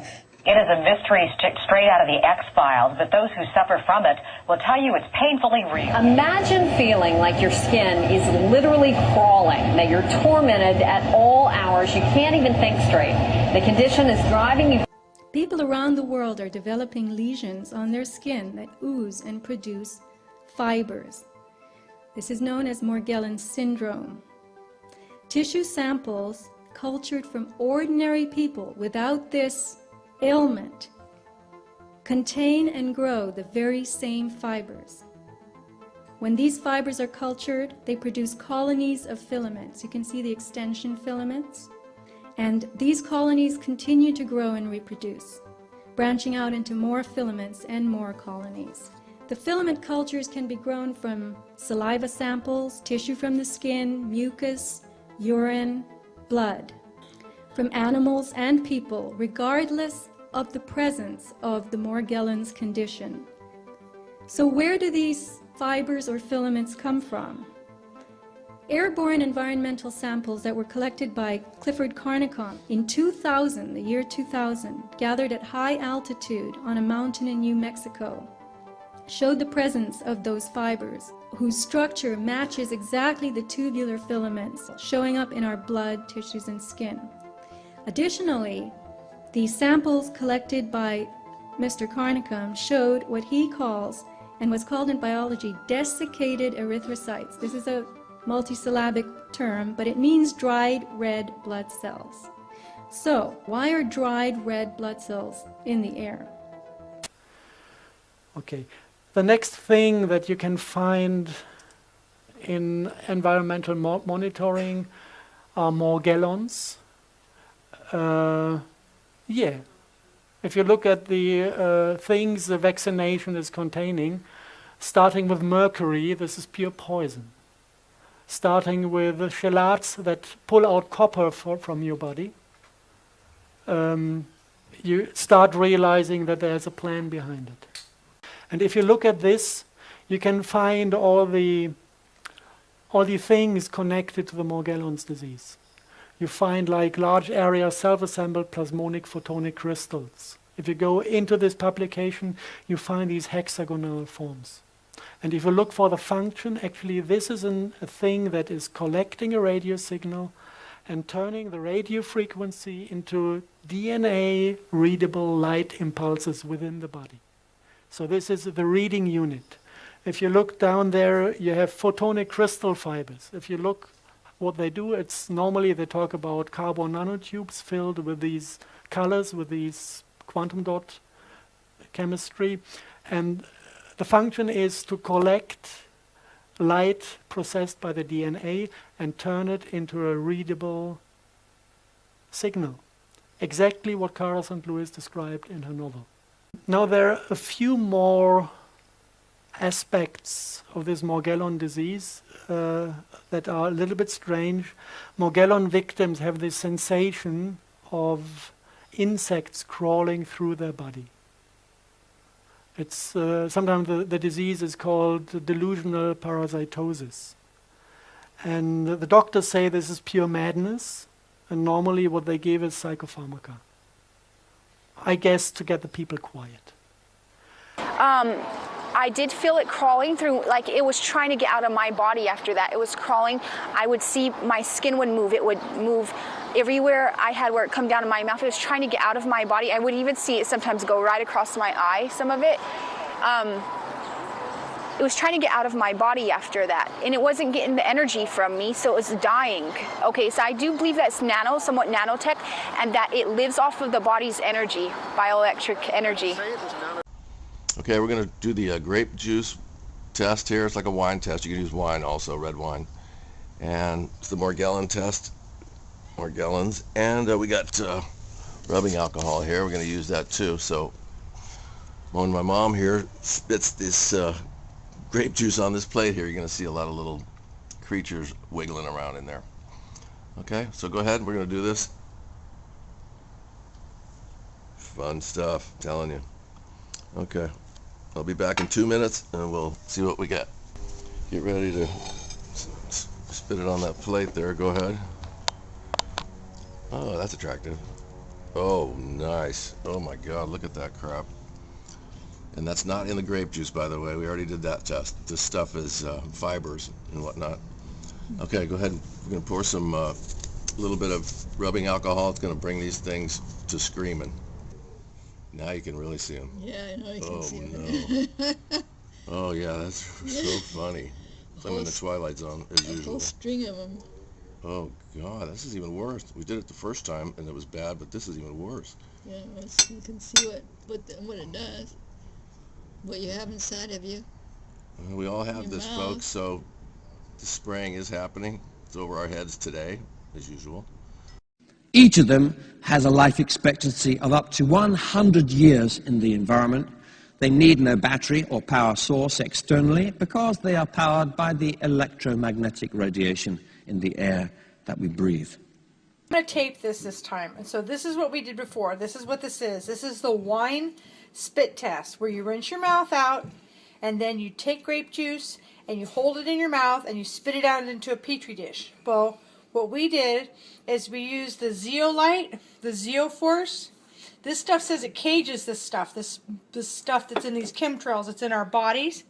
Okay, so then now Chris is just going to pour in a little bit of that little tiny bit of the 91% alcohol. Watch, the stuff is alive. Watch what happens. Pour some in, just a little. Watch. Look. Look what it does. Now you can film it up close. Oh, yeah. That's totally freaking... Is that freaking freaky? This is in every single one of us. This is spookier and weirder than I even want to go there.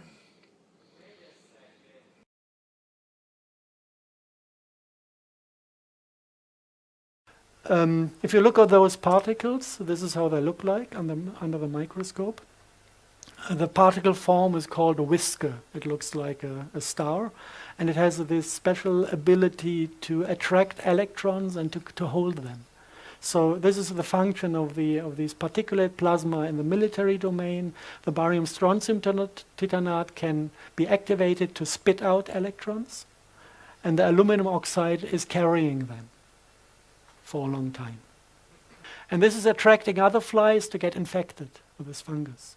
So this is something this family loves to do. Now, I would expect this family, if it attacks humans, to extract human DNA and to form fruiting bodies in the form of a human embryo, because this is within the biology of this fungus family. But it is bringing in red stem cells. And the morphogenesis of the fruiting body is pretty close to a human embryo. But there are certain differences and there are certain properties of this form that are not human. And especially one thing is these embryo-shaped things. They don't have legs, but they end like this at the end, more like a, let's say like an insect, and they have only one eye in the middle of the head. And this eye is insect type, and this eye is glowing, and on top of the eye, on these insect-shaped things, you have these hexagonal structures that carry the spores. And so the question is, what type of species is carried by the morphogenesis of these pseudomorphic mushrooms, because it is not human. And the question is there a connection between the species and the thing that the Morgellon victims experience within themselves as crawling insects? And we were really lucky. We had the opportunity to work with one Morgellon victim that had remote viewing capacities and had the ability to visualize those creatures within his body. And luckily he was quite talented in painting. So I asked him to give me a few sketches. So he started to paint and he got better and better. And the last picture I got from him looked like this. So we have the spider form, but we have a quite highly developed face and a quite highly developed character. And he draw the eye in the middle, the one that is showing up in the morphogenesis of the mushroom, the pseudomorphic. And other things you find, now it's getting fringe, it's really getting fringe, is fragments of insect skin being extracted from a Morgellon victim. So something makes these, something from this disease is making insect parts or insects grow within the human body. Did I say co-opted insects when we had this NASA paper? We're getting there. To understand what this is all about, at first sight this is a disease that should be cured. We worked on finding a remedy to cure Morgellons disease. It's easy. You don't even need to fight the Morgellons. You just need to re-establish a healthy environment within the human body. Take out the acids, take out the heavy metals, cure the function of the liver that is irritated by mercury and that is irritated by a disturbed candida environment. This is due to antibiotics. So this goes in the medical domain, this goes back to vaccinations, to antibiotics, which is completely disturbing our system. And at the end of the line, the Morgellon is kind of trying to save us from all the poisons that are within us. Save us from the acids, save us from the heavy metals by containing them. This is why the body allows them to grow. So this is actually not a disease that is infecting us with bad intentions. Everybody's infected, but the one who has too much heavy metals in the system will show symptoms because he will love these fungus to replicate and suck in all these heavy metals. Interviewed before, and I feel honored that she's here. Her name is Julian McKinney. She had an extensive career in the U.S. Army as an area intelligence case officer until 1990. Upon her return to civilian life, Julian became a member of the Association of the National Security Alumni. That is an organization of former intelligence officers dedicated to exposing excesses by the U.S. intelligence services. Julian became the director of the Electronics Surveillance Project under their auspices. You've been following this for years and years and years. Is there any way that you can give our listeners a kind of an idea of how widespread this problem is in terms of numbers in our country and compared to maybe overseas? Well, I would say that the persons who have realized what's going on are just a drop in the bucket. The persons whom I have seen being targeted are completely unaware of what's happening. So those who are complaining of this are, as I said, a tip of the iceberg. I would say this is probably very, very widespread. But I can't, under the circumstances, come up with any figures. Many thousands, no doubt, are involved. But I would say that the bulk of those are running to their doctors and taking totally unnecessary prescription drugs to cure ailments that, in fact, don't exist. After a government protocol now applied to the general civilian population? It's difficult to pinpoint everything at this stage on the U.S. government exclusively because these are global operations. Okay. The pattern, the protocols are virtually identical on a global scale. So someone is overseeing the entire activity.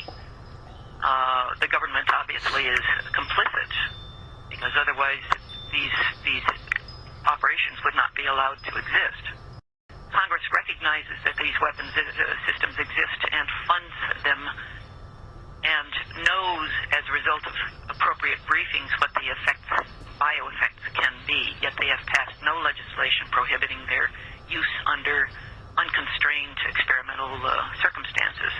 That's number one. Number two, given that these systems draw on existing power grids, it would be necessary for the FCC as a minimum and the Department of Energy as a minimum to have some oversight and control over what is going on. So obviously, with Congress, the FDA, and the Department of Energy, the FCC and the Department of Energy are knowledgeable and yet unwilling to do anything about it. So there is complicity, but the question is, whose bidding is the U.S. government allowing these operations to take place? First of all, why are they doing it? Is it for basically a blanket statement controlling the population, and what do they do with this information once they get it? I don't think they do anything with the information once they get it, other than to establish a harassment protocol which will follow that targeted individual for the rest of his or her life. That person be put under surveillance, so that their personality traits, their capacity to interrelate with people, their capacity for corruption or non-corruption, that seems to be a critical point, and even their religion factors into it. Following a period of harassment, they are singled out for preliminary stages of harassment, which would include gang stalking, entry of their private homes and apartments, followed by gradually intensified and ultimately extremely intensified electronic harassment. This is a pattern that is unfolded over and over and over. And it would appear that those being targeted are simply objects who I see as ultimately being disposable. In other words, I think that once full control is established over a major percentage of the population, and enough of the population is silenced and unwilling to stick their necks out, that we inevitably would be heading toward a Holocaust. There are no laws prohibiting experimentation with these weapon systems. You're talking to the wrong people. They're constantly, targets are constantly monitored, and if they respond emotionally to a particular trigger, that will be built into the protocol. If the target displays a certain sense of guilt or embarrassment about a subject, that will be built into the protocol. It's an ongoing process. What I was getting at was, we never got to the point where, if you mentioned something about a religious group that may be targeted. Well, and what did you mean by that? The way let me put it this way: I'm not anxious to start a religious war. I have found over the years that the persons involved, both in gang stalking, I've made it a point to get to know these people. I've had to necessarily. I'm not the type to. You're talking about the perpetrators or the targets? Perpetrators. Okay. As well as I've been drawing distinctions, and what I have found is that the perpetrators appear to belong predominantly to one particular religion, whereas the targeted individuals do not belong predominantly to that particular religion. And what is the particular religion of the perpetrators? Right. So at this stage, again, I'm not particularly enthused about the idea of starting a religious war, and I have challenged other. Maybe. There is a religious influence, but that's not to say that these people aren't just being used as puppets by some broader interest. Are there citizens of this country that are being abused with this technology? Worse than abused, that's a light word. They're being tortured.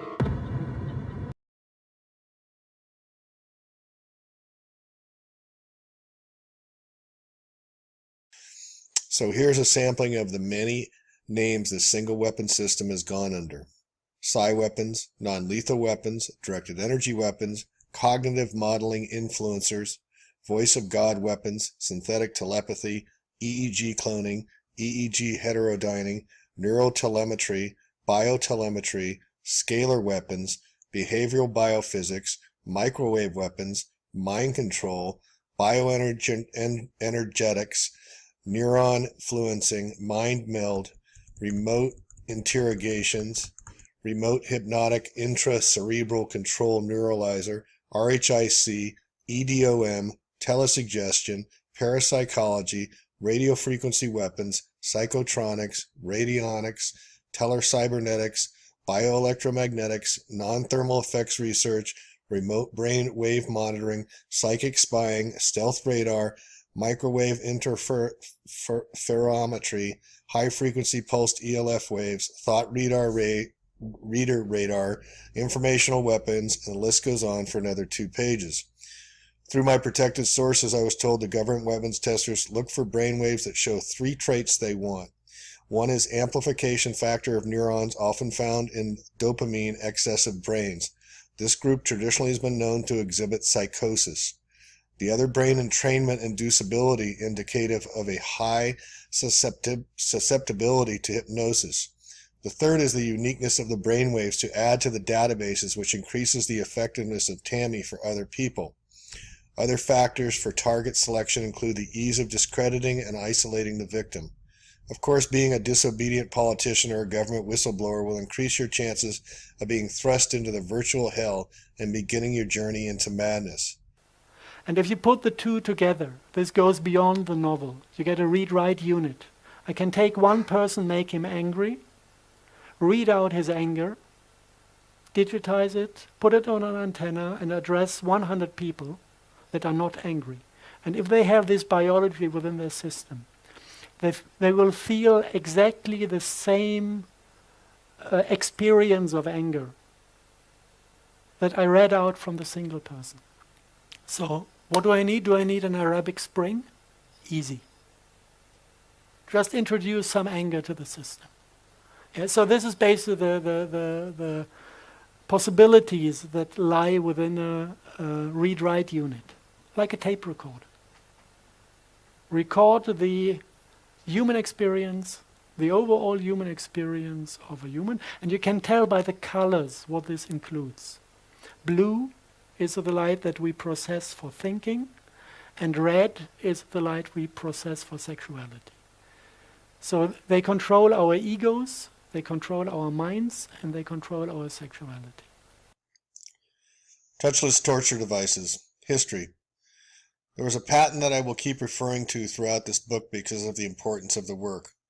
In 1974, Robert Malek, an employee of Dorn and Mogollon, a major defense subcontractor in radar design, now owned by EDO Corporation, an even larger all-defense contractor in electronic warfare, invented a fairly simple radar device that could read whole-brain electrical activity at a large distance.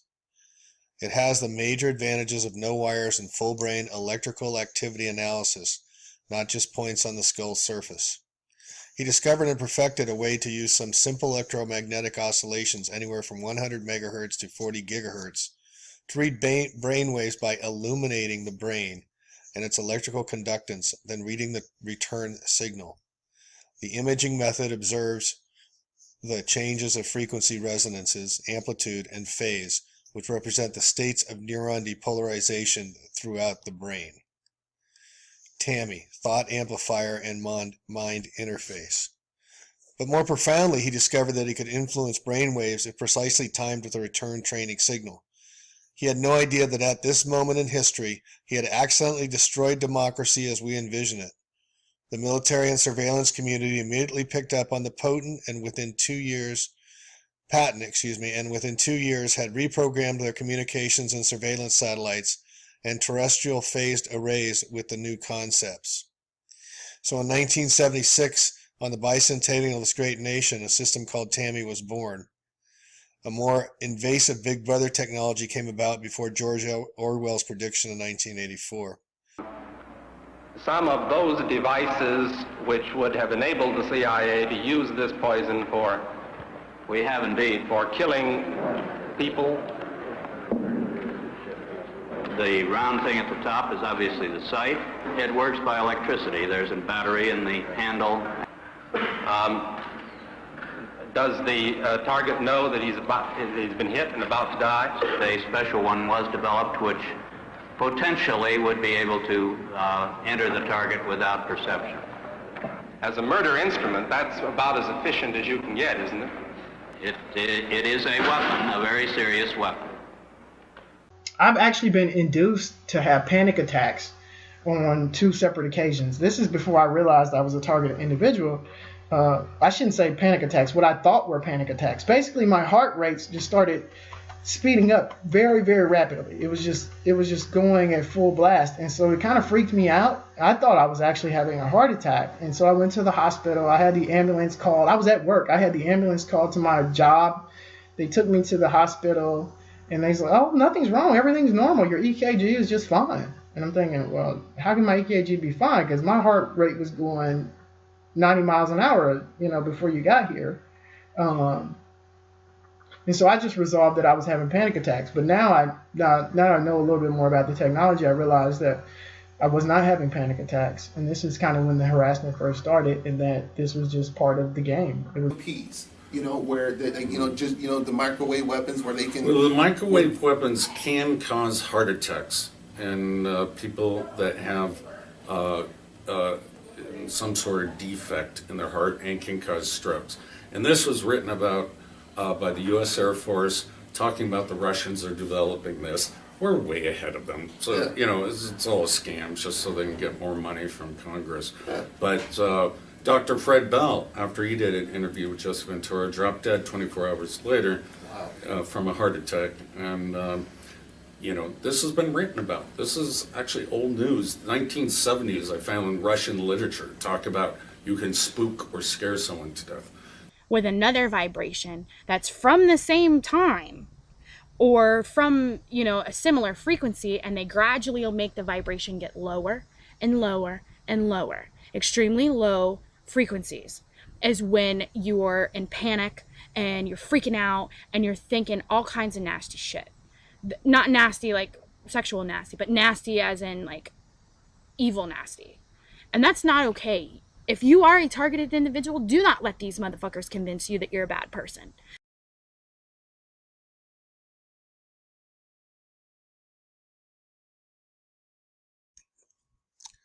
So from Dr. Robert Duncan's book, Matrix Deciphered, he goes into tinnitus, the buzzing ears, and says, another way to estimate how many people might be on the mind network is to look at the rate of tinnitus in the population. How many people here have a very high-pitched square wave tinny sound once in a while? I scoured the medical research in this area, and none of it satisfactorily explains the neurological and biophysical process that give rise to this kind of tinnitus as described by government torture projects and the general populace. Tinnitus affects 17% of the general population. 17% of the U.S. population is 50 million people. The U.S. Mind Control Network is rumored as of 1985 to be able to handle 25 million people. In fact, when the cases of tinnitus that have real physical causes are removed from those stats, it matches exactly. With a potential influence over 25 million people, all public opinions and elections could be easily manipulated. This was written back in 2005 or 2006. Lemonade or ice water or regular water or tap water. All right, Beatrice. There was no alien. Flash of light you saw in the sky was not a UFO. Swamp gas from a weather balloon was trapped in the thermal pocket of the refracted light beam. Well, wait a minute. So you just flash that thing, it erases our memory, and you just make up a new one? Standard issue knowledge. Once the rays reach the hippocampus, it disrupts the connection between the cells and the nerve endings, causing people to forget a specific memory or amount of time. The electronic dissolution of memory. Remove selective memories of old lovers if they were too painful. The CIA program EDOM has this capability.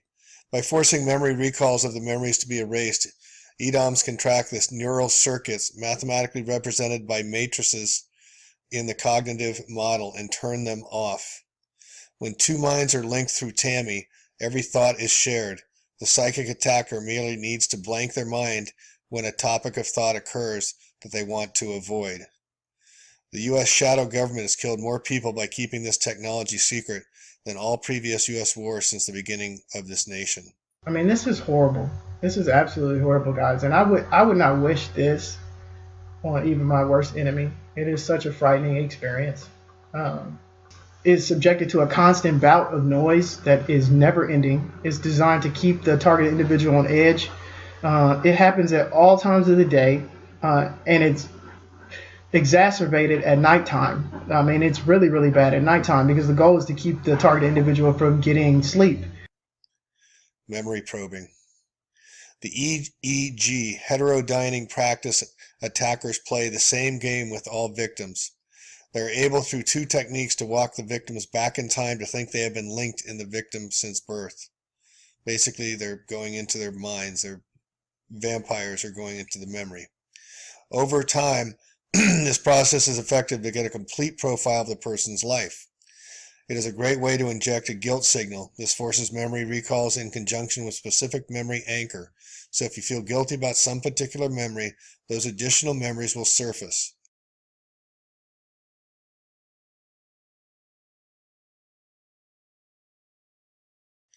This gets into psychic vampiring or EEG cloning. EEG cloning means to copy someone else's brainwaves onto another person.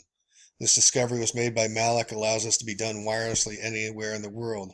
So they're able to layer our brains on top of others' brains and patterns into 3D.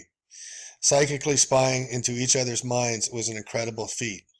In order to cover up and not draw attention to mind reading radar, the whole field of psychic phenomena and paranormal psychology was invented to deceive the civilian populations of what was occurring.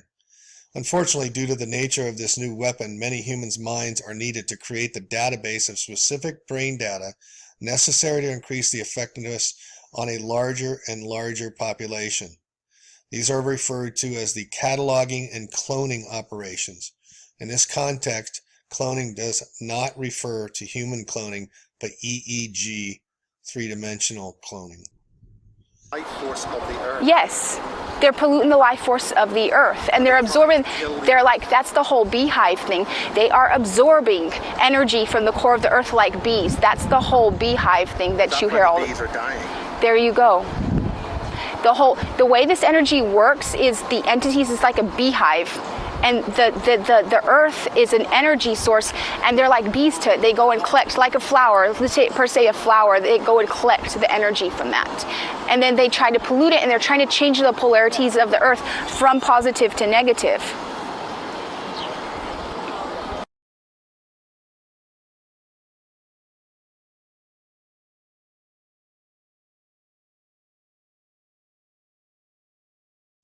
EEG heterodyning, or cyberborging. This is the hive mind. They are the collectives of people who share one common set of brainwaves. They are studying both the long-term effects of being in this kind of collective mind configuration and how to use it to control, spy through, disable, or kill a target. The emerging field which intersects at the physics of psychology is called psychophysics. The tool of psychophysicists are called psychotronics.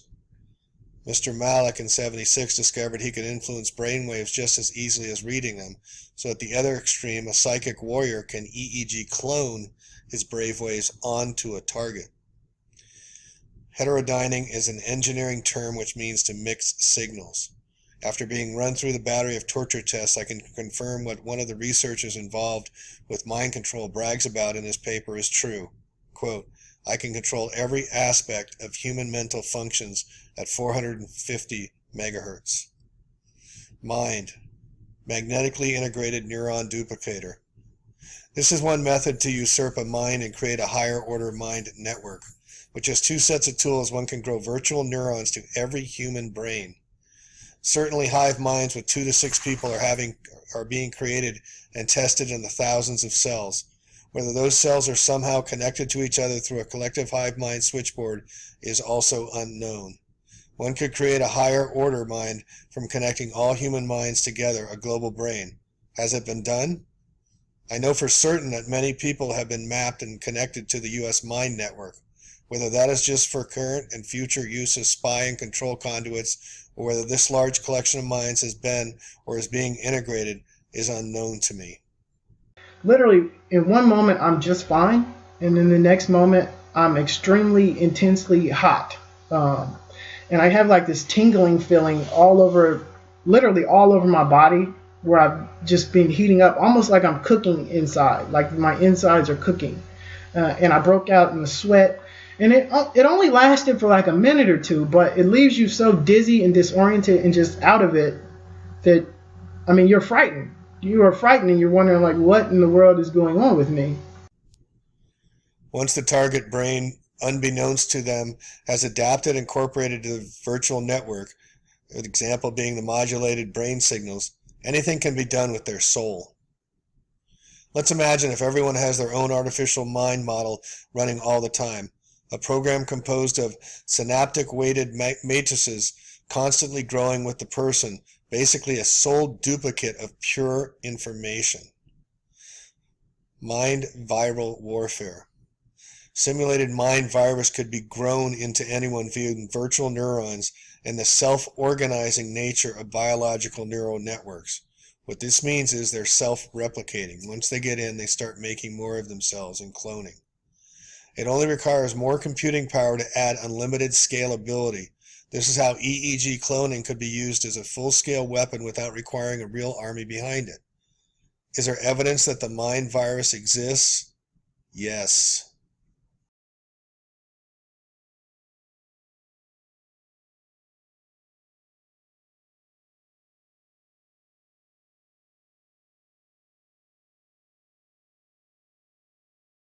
Here's my favorite, the voodoo dolls.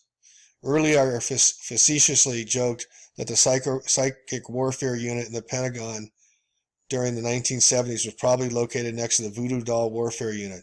It actually is in the same unit whose war room is nicknamed Hell. All involuntary human psychotronic weapons research projects report hot needles and flesh in various parts of their bodies as a type of practiced torture. Mind controllers turn themselves into voodoo dolls. They poke themselves with a dull needle, but the amplified feeling for the cloned target is perceived much more painfully. The psychic war room monitors countless people's EEG patterns and translates it into audible and visual digital information that can be viewed on a monitor. The agents in the movie Men in Black read the tabloids to get the real news. There is an interesting parallel to the truth once again. Tabloids will report on alien abductions. You now know how to translate and read between the lines. Alien abductions are the directed energy nervous system modulation experiments that the mainstream media is forbidden to touch. Basically, it's created in the mind. They don't physically journey there.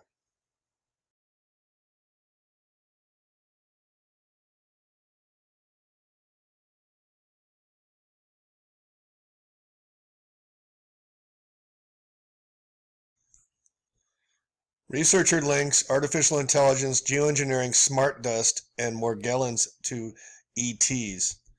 This is an article by Susan Ferguson just in the past few weeks, an excellent article. I'll be put in the show notes. German researcher Harald Kautz-Vella is one of those rare beings who can weave together both the spiritual, metaphysical, and the scientific.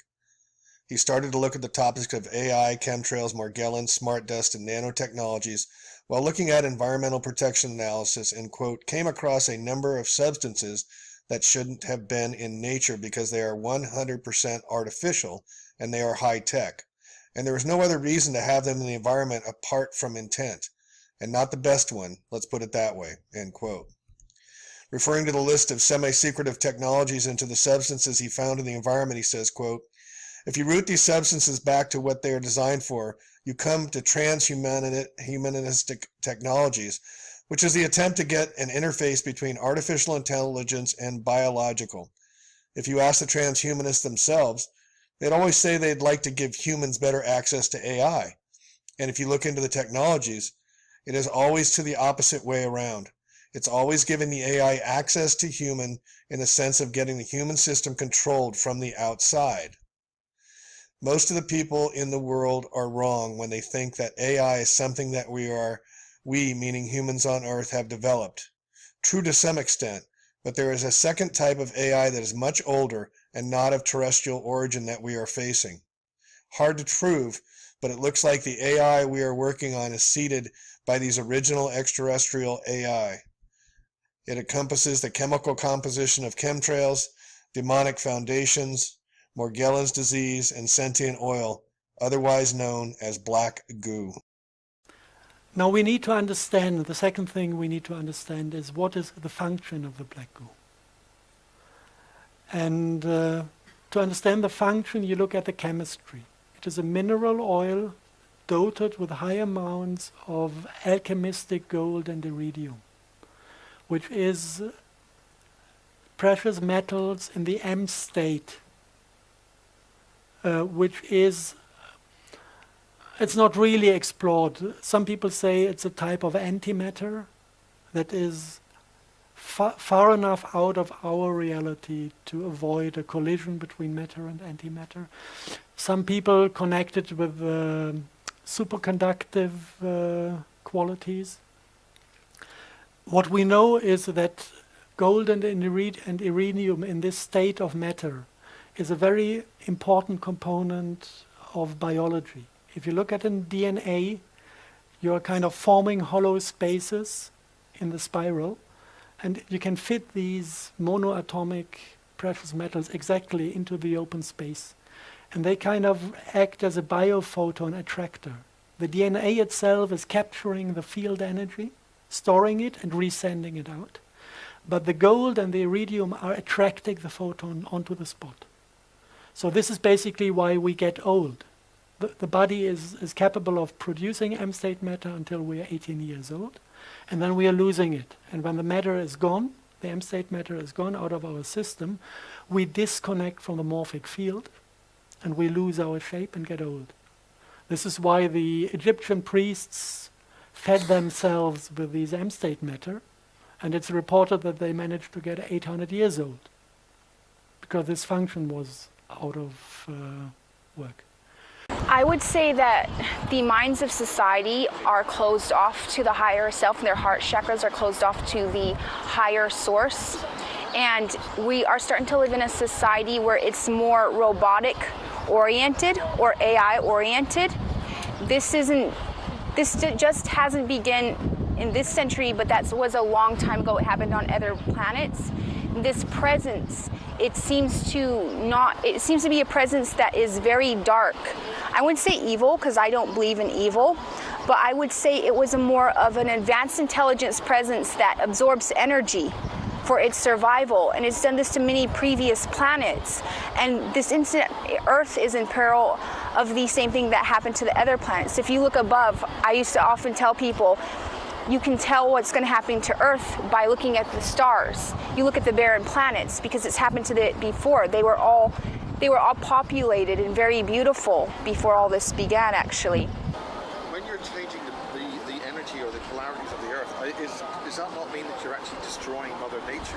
You are destroying Mother Nature. This energy, it's in lower realms, and it wants to be in these realms. It needs energy to stay here. It constant energy, so it has to do that to stay here. Otherwise, if its energy source stops, it's pulled back down into the lower realms. So it has to do that. However, it's realized that this is not enough. That's why it's trying to go in higher realms by using the energy of humanity and trying to surfing up in higher realms with that. Are you talking about the black goo?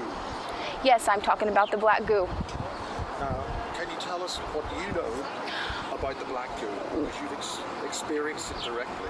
Okay, what I know about the black goo is it started as I remember, I think my first memory of this is, first memory of the black goo would be when I was smaller, but this is probably the most, in my mind, the most deep or heart-touching memory I have is that I was in space and I could see this black goo or this black smoke encompass Earth and all of the Milky Way system. It just like smoke encompass it. And the same energy has went from planet to planet, absorbing all the life force out of it, to the very point that the planet is barren, and it's doing the same thing to Earth this instant.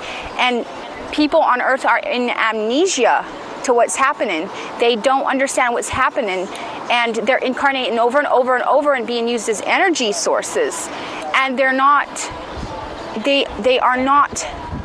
being used as energy sources, and if they try to literally go higher in vibration, or they start getting attacked by this presence. I'm not sure how to explain this presence in terms, in human words. It's something that I sense and see.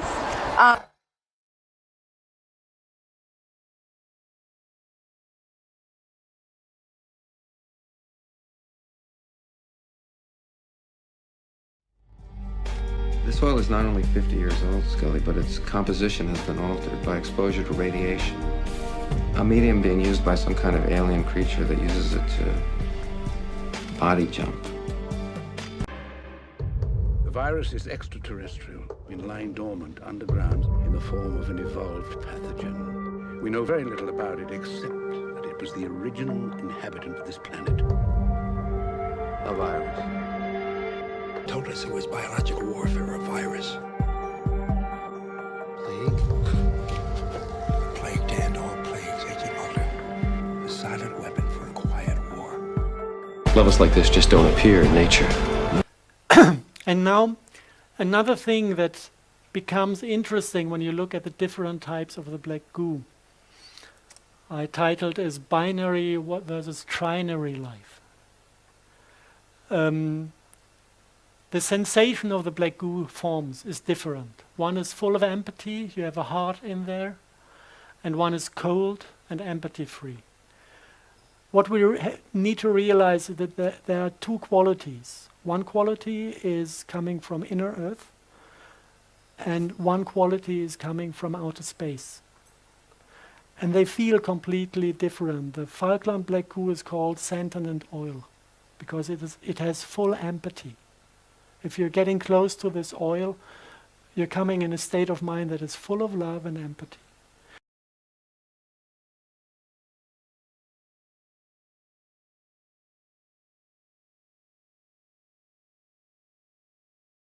If you come into the vicinity of the meteorite black goo, your heart chakra dwindles to nothing, and you become an empathy-free asshole.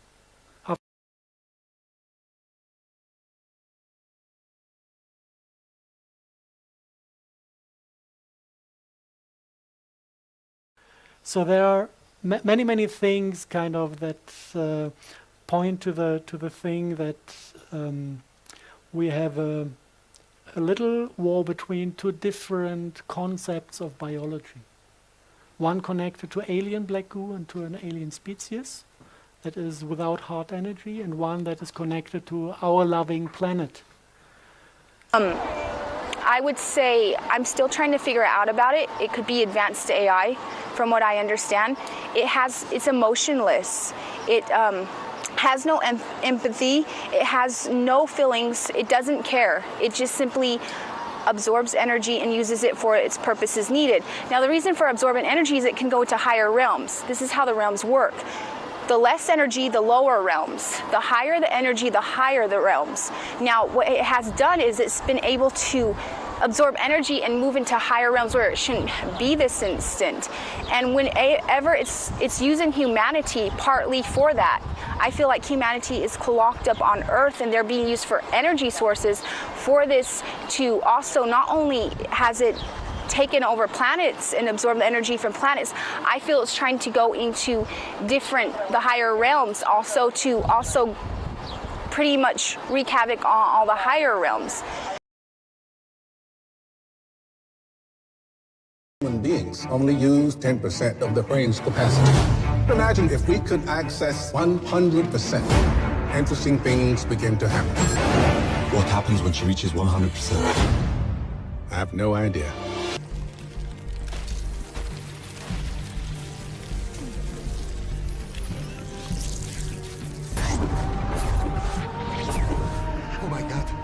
happening?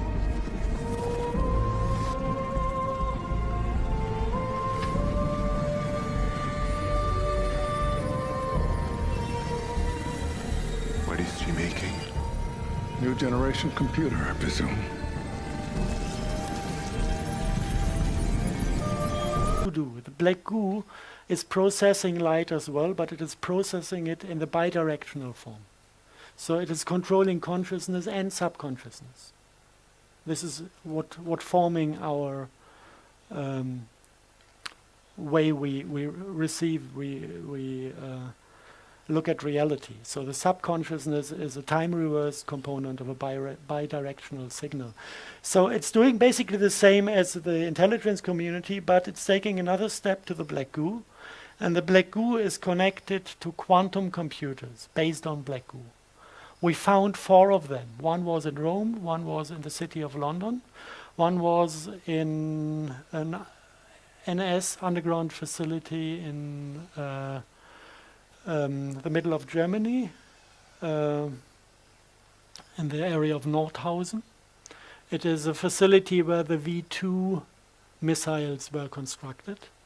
And it has officially, it has 1 layer of underground tunnels. And if you talk to people who have been in this facility 50 years ago, a few have survived this time, they talk about 3 layers and describe the facilities in the lower levels. And there's one of these black goo quantum computers in it, resembling artificial ley lines, like 1.50 meters in diameter, big pipes containing black goo. And from there you can connect the black goo to computer programs, inserting neurolinguistic programs. This is basically what happened to mankind. We have been natural once, and then suddenly you have concepts appearing in your mind like revenge. This is a neurolinguistic program that is causing only that we cannot stop killing each other. In nature it does not exist. You will never find an animal taking revenge. You can find a rival, yes, but no revenge. The word no is a demonic neurolinguistic program because these entities know that we create our own reality by thinking. So they just introduced a new word that does not exist in nature to turn everything on the head. No more war. And the quantum physics is only reading more war. And it is manifesting more war. So all these neurolinguistic programs are inserted in certain computers, processing black goo. And there was one in Rome, one in Germany, one in the city of London, and one somewhere between Washington, D.C. and New York. And in the center of the entire thing, this is now the demonic agenda. In the center of the entire thing, we have a controlling unit, and this is this synthetic RNA that is sprayed. That is pure artificial intelligence.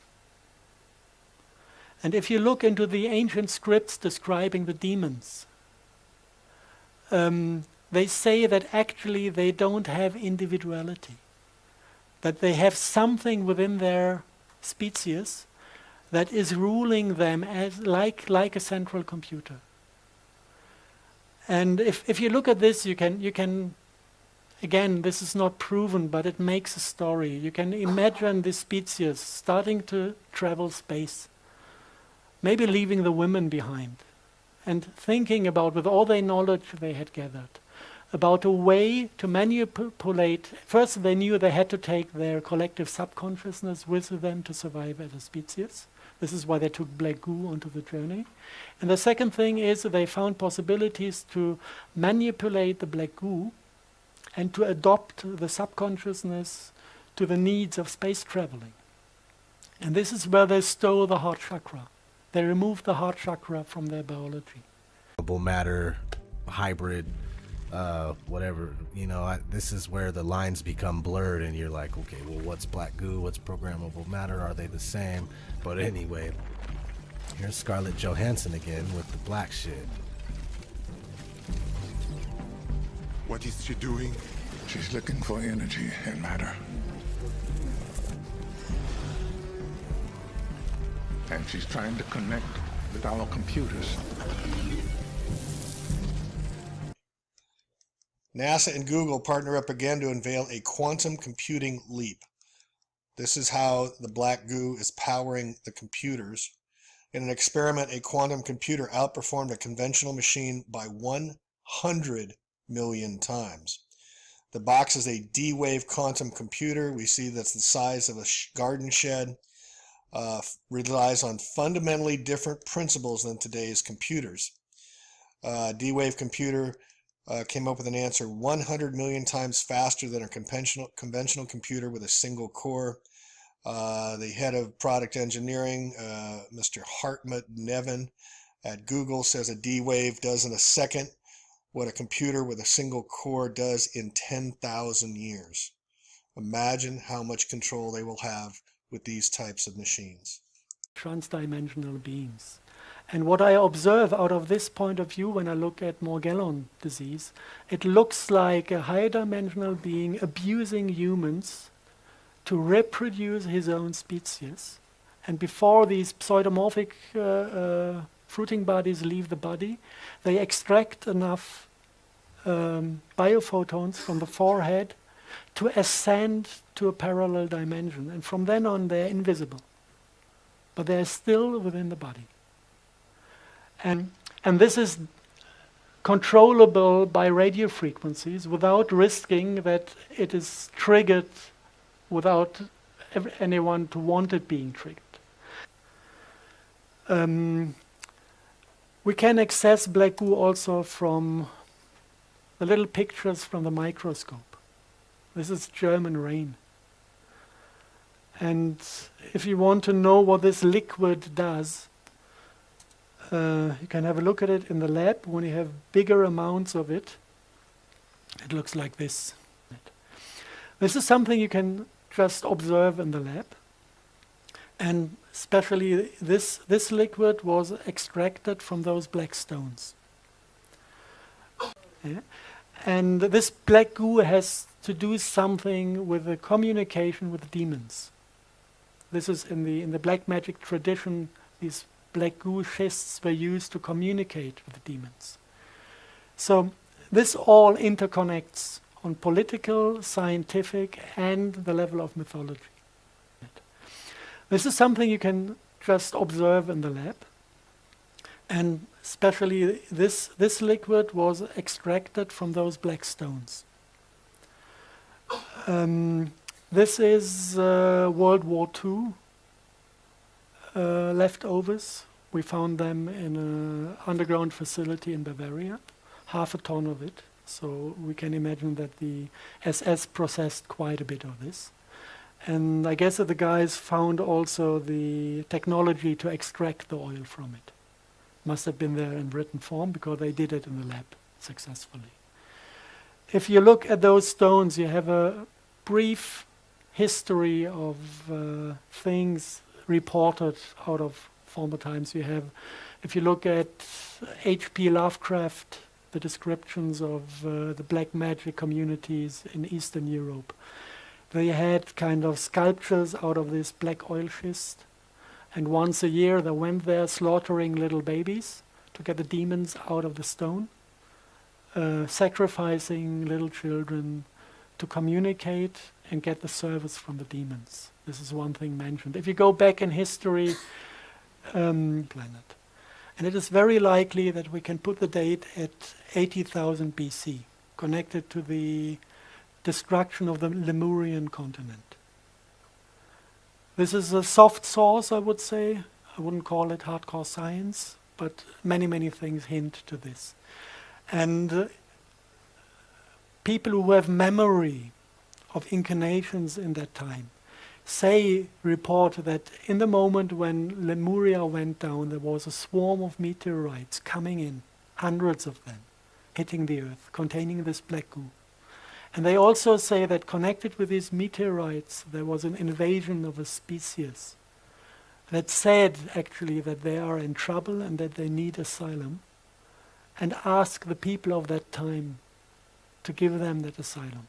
And after some times they realized that this was fraud, that they begged for help, and the moment they were let in, they started to manipulate the subconsciousness and send mankind to an ugly state, to the ugly state we're in now still.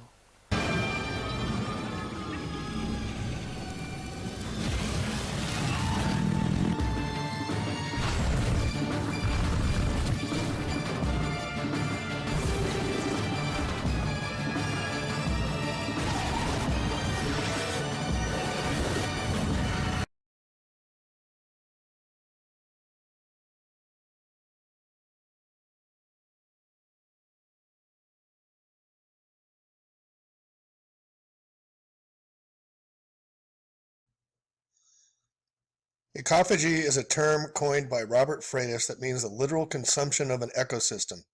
It derives from the Greek word and Latin word which refers to house or household, and the Greek phagion, to eat the household. Freitas used the term to describe a scenario involving molecular nanotechnology gone awry, in this situation called the gray goo scenario. Out of control self-replicating nanorobots consume entire systems, resulting in glomo-ecophagy. However, the word ecophagy is now applied more generally in reference to any event, nuclear war, spread of monoculture, massive species extinction, that might fundamentally alter the planet. Scholars suggest that these events might result in ecocide and that they would undermine the capacity of the Earth's biological population to repair itself.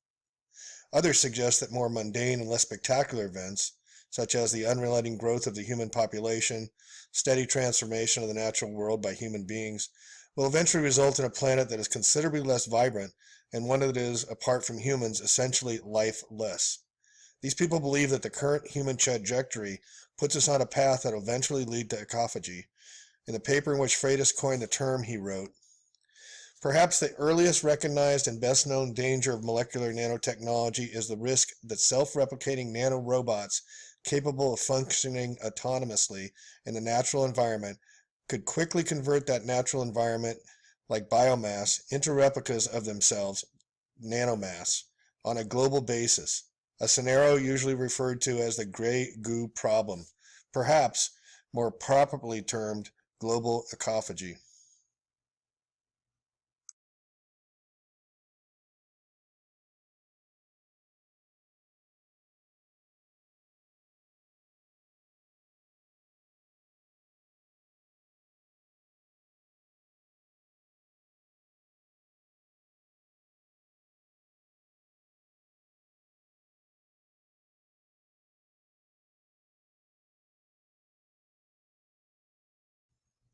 And the article goes on further about the archonic imitation in television. Jay Widener concludes, "Humans are imitated on television, but the imitation is altered and always obscene and profane because the archons not only do not understand the sacred, but they hate it. They are jealous of the natural world and human beings with the natural world, also of sexual relationships, loving couples, making them angry, and they love violence and are sexually titillated by anger, war, and death. They create war to consume energy from the dying. This would explain why we see so much violence and sex on TV and why pornography sites are rampant on the internet." Also, it goes on, "Archons, a parasite of a different order."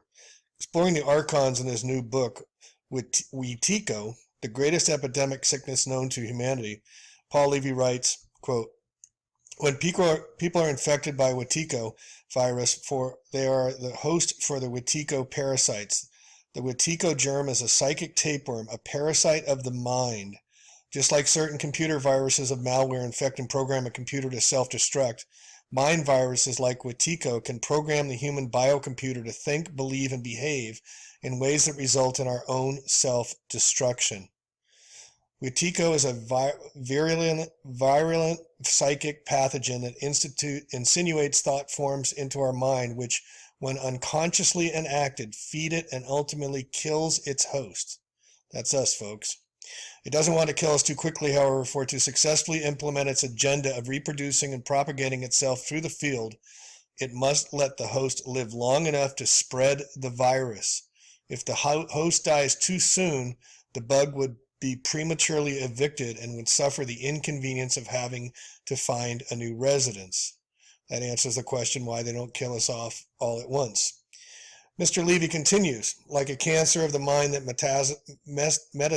metastasizes in the Wetiko disease, a pathological part of the psyche co-opts and subsumes all of the healthy parts of the psyche into itself so as to serve its pathology. To quote Carl Jung, quote, an unknown something has taken possession of a smaller or greater portion of the psyche and asserts its hateful and harmful existence, undeterred by all our insight, reason, and energy, thereby proclaiming the power of the unconscious over the conscious mind, the sovereign power of the possession.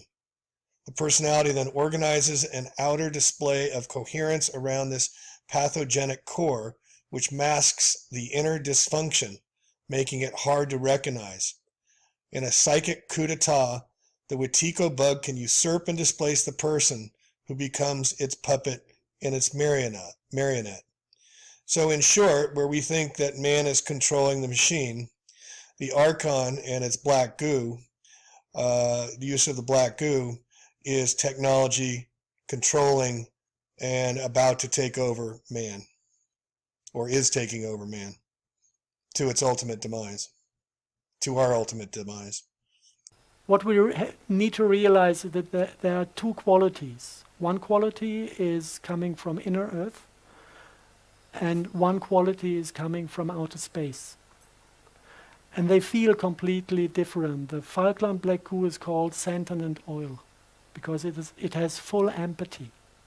If you're getting close to this oil, you're coming in a state of mind that is full of love and empathy.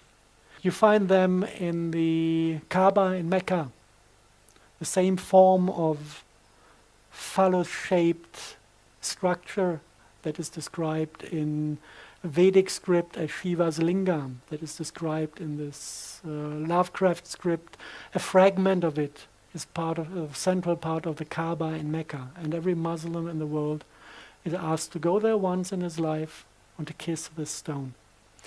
If you go back, you find them on Turkish and Roman, Greek and Turkish coins. You see them left and right of the tree of life in the paradise garden. So getting in contact with this black goo is what caused the deterioration of paradise. And it is not easy to understand the overall concept, because when you start to deal with black goo, the first thing you need to discover before anything makes sense is that there are two different qualities. We have liquid black goo. It is basically, it has been found on a southern Falkland Island, Tula Island, and this is what the war with Argentina was about, accessing this black goo. We have this type of earth black goo in the Gulf of Mexico. This was what the Deepwater Horizon catastrophe was all about. Somebody was shooting a torpedo at the facility, destroying the attempt to get the black goo out of Mother Earth. And we had, I think, eight military submarines getting close to World War III, trying to capture some of that oil after Deepwater Horizon was destroyed. And no single civilian was allowed to go to the beaches to remove the oil. It was just military personnel with special equipment and fully shielded against the influence of this substance. So this is one quality that comes from Mother Earth. And then you have a second quality that is found in connection with meteorite sites. If you look at the thing in Paraguay, you can exactly see by the form the stones are broken in the environment that was an impact of a meteorite. If you look into the Arabic mythology, they say the thing in the Kaaba in Mecca is a fragment of a meteorite. And this is now not against Muslims. If you look into the Peter's Dome in Rome, you have a big piece of this stone under the Peter's Dome. And if you analyze all the churches built in Middle Ages in Europe, every altar has a black altar stone. And what you feel when you enter a church is not the love of God. It is more like a cold fear. After my first contact with the stones, I was this close from killing the hotel director, because she complained that I took a shower, although I had to sleep outside. They didn't have any rooms left, so I slept in the car, was dead frozen in the morning, and took a shower in a room of a friend who had the last room that was available. And she just complained that I took a shower without asking for permission. I was really close to killing her. This is what these stones do with people as long as they're unconscious. Splitting of the atom, programmable matter. And now we've mapped its genome. Now you've mapped its genome. Now we can begin to give it instructions.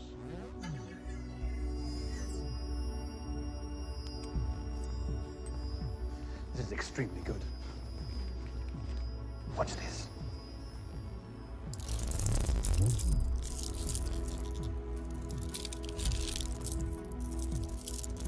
We can change anything into anything. Sensual almost, don't you think?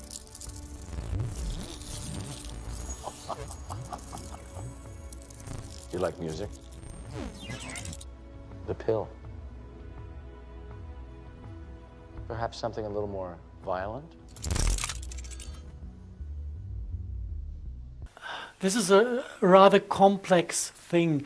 You have to regard the entire planet as a electromagnetic resonator, and you have waves running around the planet, and with a wave kind of biting in its own tail, you get self-strengthening structures. And at the end, you get the sum of all platonic bodies standing waves around the planet. And they have defined frequencies. Schumann frequency is the most known of them. And then the same thing happens in the core of the Earth. You have electromagnetic fields that travel through the stone, and they also build up a grid like this of platonic structures and other structures. And this goes around the planet. You can measure this by sticking two electrodes into the ground, and then you measure 50 hertz from the European electricity grid, and you measure 60 hertz from the American electricity grid. Same strength as the European one. This goes around the planet. And if you look at this structure, you can kind of ask yourself the question, are the sky and the earth in harmony with each other? Are they resonating on the same frequencies or not? And the thing is, if they resonate on the same frequency, then the two field structures can unite and print out scalar structures, scalar fields. This is what we call life force. Yeah. So life force on planet is dependent on the unification of two longitudinal waveforms that need to be in harmony. In former times, we had the trees with an antenna system to the air and an antenna system to the ground, keeping this resonance stable. Yeah? Then they started to cut down the rainforests, and then you come into this desert state. Desert state means no plants available, disconnection between the two systems, and then they start to play their individual frequency games, do not reconnect at any point because there's no antenna system reconnecting them. And then you don't have the development of life force anymore. And then you deeply go into the desert status. So the entire technologies based on Wilhelm Reich are there to reconnect and to extract the wrong frequencies. And this is kind of giving us back the life force. And once we regain life force, we start to ascend, and then we collide with the world of the demons. Yes. Yeah. And they hate. Yeah. They and hate then they can't act from the hidden. People who are kind of have high vibrations, high amount of scalar potential accumulated within their system, they will shine. This is what you see when you have a holy man in front of yourself. Yeah. and they will be able to see the archons, because they're getting closer and closer to their realm. Yes. And this is something because their entire biology depends on being invisible. Compassion, more kindness, more love, more care. And those are simple human things that we should have towards each other. And once we start to do those simple things towards each other, start to really truly care of what's going on, I think that this presence won't be able to mess with us anymore. And it'll be put back down, it will be thrown back down into the lower depths where it came from. I think that this isn't a wake-up call. It's sort of like when you're sick, your body's telling you there's something wrong. This is a wake-up call. It's trying to tell us, humanity, something is wrong right now. And if you don't take care of it now, it's going to overtake you. Your own creation is going to overtake you. And I believe that we feed this stuff with all of our negativity. If we start to be more kind and compassionate, then it'll be fine in the end. But I think it's pretty much just, that's about it. That's how we'll be fine in the end, is when we start to really care, especially for the children of the world, because children of our world are what is our hope. They're what's precious. We need to start getting more involved with children. We need to start spending more time with them. We need to start teaching them things of essence. I mean, getting our children to plant things, to stop watching so much television and being programmed themselves. You say you are true evil. Shall I tell you what true evil is? It is to submit to you. It is when we surrender our freedom, our dignity, instead of defying you.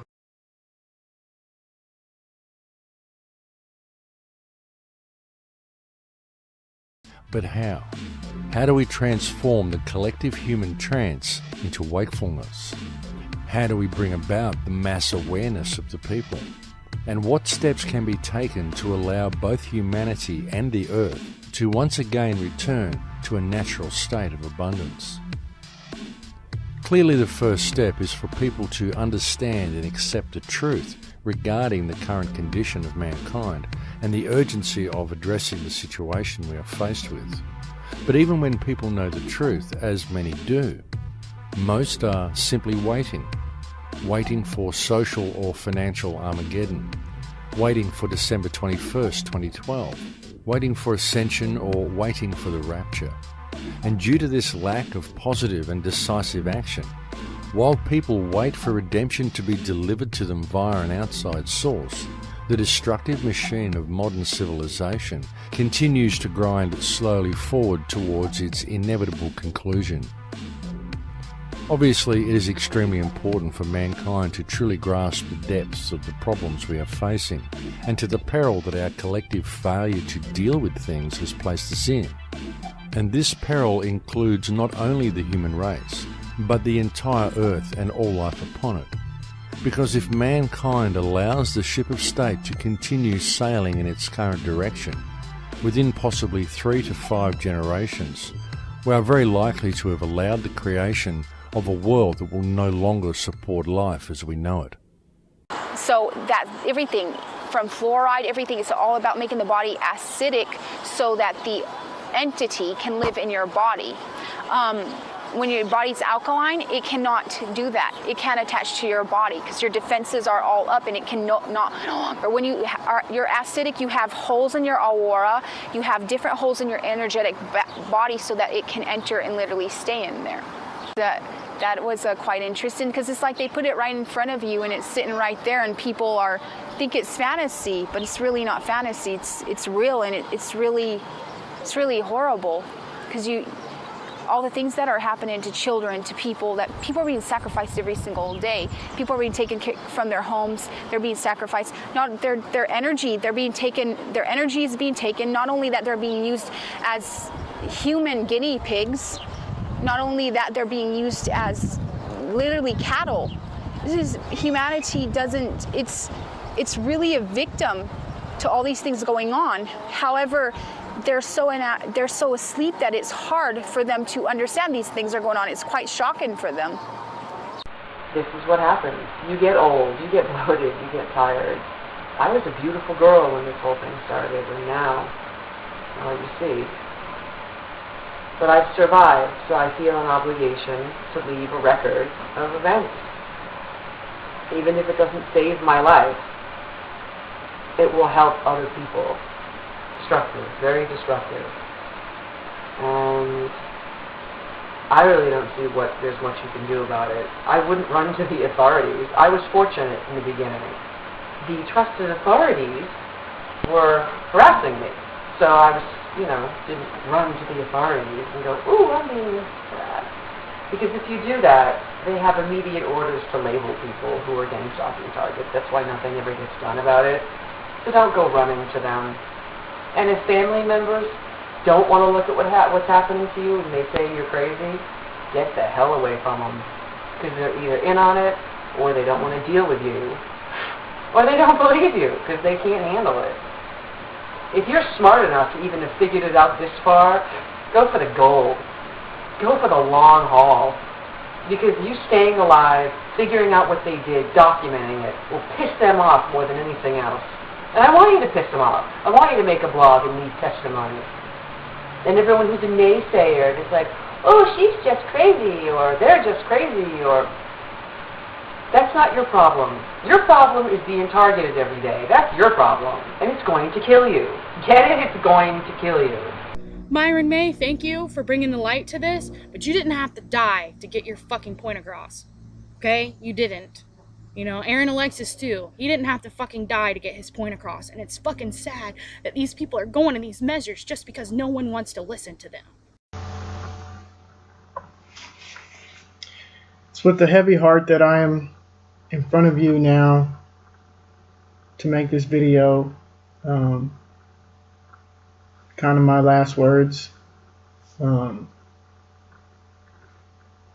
It's really unfortunate that I have to make this video. You see, I am a victim of covert harassment and electronic harassment and gang stalking. I'm what's called a targeted individual. I don't get to have a normal life because I'm a targeted individual. I don't get to have a wife and kids and a career where I get to rise and fall on my own merits. That's not what targeted individuals get. What we get is grief and pain and hardship and loneliness. And it's not fair. Those everyday, ordinary, innocent people, and somehow we've ended up on this ungodly, evil list of people who have their lives literally destroyed on a day-to-day basis. I know that you're hurting mentally, financially, physically, emotionally. I know that you're hurting. And I admire your strength and courage to keep fighting the good fight. Hang in there, stay strong. There's a little bit of shame in me that I don't have the same strength and courage that you have. And please don't let my story die. Don't let this video die. Don't let any documentation die. Post it and repost it as much as you can. And if you do that, know that you'll be helping thousands of American citizens just like me. And quite frankly, who are just like you. You'll be helping them to have a chance at a normal life, the life that you have. One where you get to rise and fall on your own efforts and your own merits.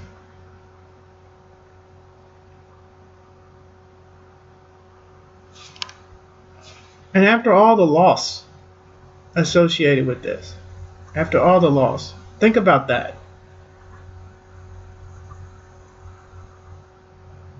Think about all the loss and then ask yourself, is it worth accepting those challenges? And lastly,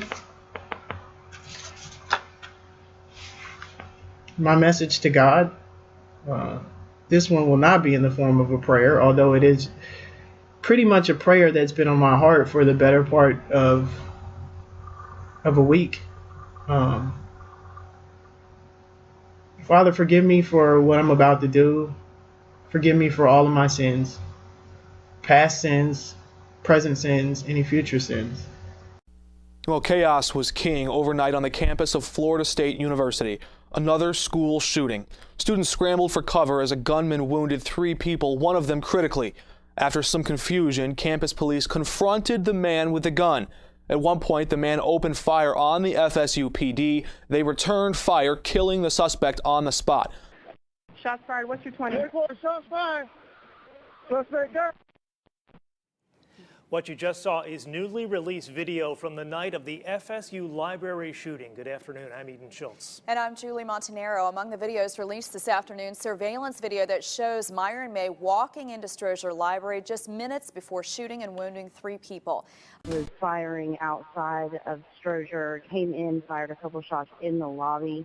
Headquarters, shots fired. Headquarters, shots fired. Eyewitness News reporter Chris Groh is in the studio with more. Chris. Eden, Julie, 911 tapes, dash cam video, and surveillance cam video were all released today, never before seen, painting a clearer picture of what happened in the early morning hours of November 20th. But first, we do want to warn you, some of the video you're about to see may be disturbing. Surveillance video shows gunman Myron May walking into Strozer Library. He then walks out after he can't pass the building's turnstiles.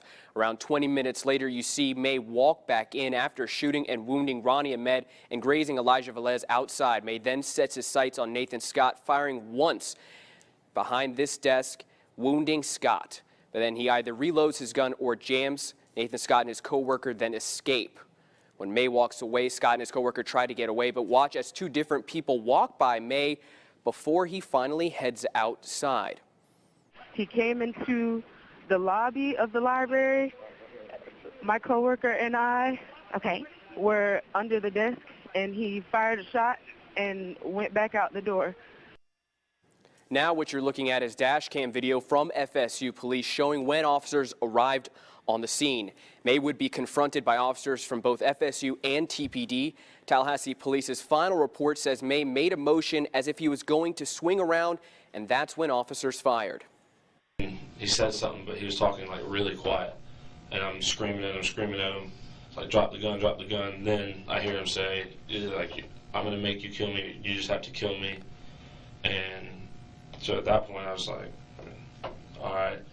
And so that's why we are here. We are trying to elucidate, enlighten the rest of the population, and hopefully they care. Hopefully they'll, research a little bit more and say, that could happen to my child. That could be me. And they'll do something, write their senator or whatever the motive would be. Yeah. And if we all understand the game, we can just say, hey, stupid game, let's let go of it. And we can stop playing these thing that basically is nothing else than being afraid of self-responsibility. And I think we are at the point in history where every single individual should master that, to regain self-responsibility, and then we will not need a government. It's not about changing the government. Because the entire concept of governments, having somebody to control, is demonic. It's not about replacing people. It will never work.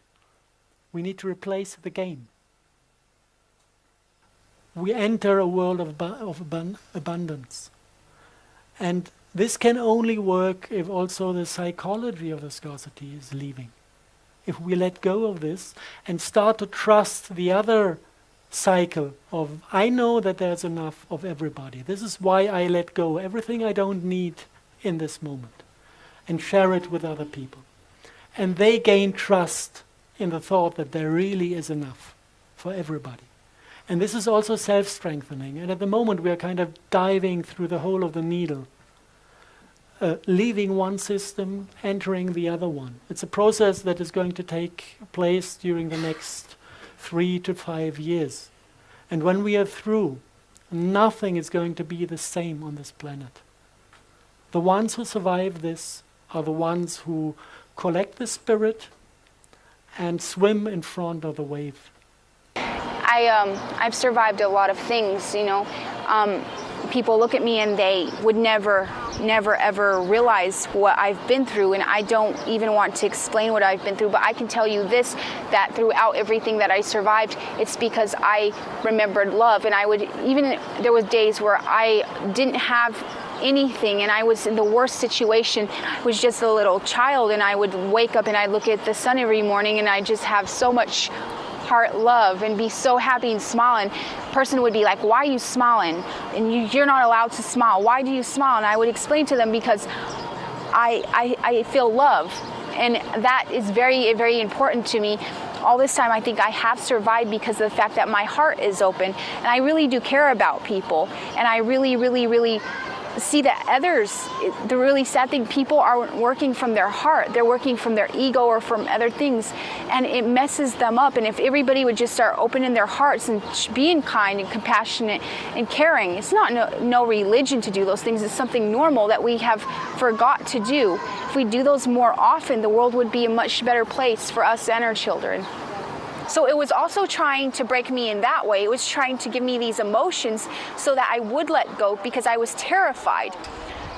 That instant, I decided that I should stop giving in to it, what it was doing to me on a spiritual level, and I decided to pull in inner peace inside of myself, which I've been able to do since a child, sort of peace and calm, because I understand in the end that I have a connection direct to Source, which I guess people would call God, which isn't even the right word for it at all, because it isn't a being sitting up in heaven, but divine source of all. So I got this inner calm, and then suddenly it let go of me, and I was fine after that.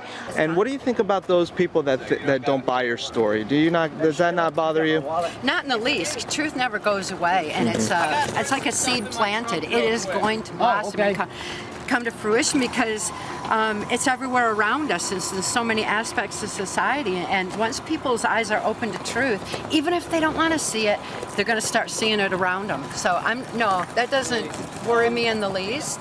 It's not important that they know my truth. It's important that they know their own, and everybody's on their own learning path. They're going to get the truth. They're going to. That was wrong.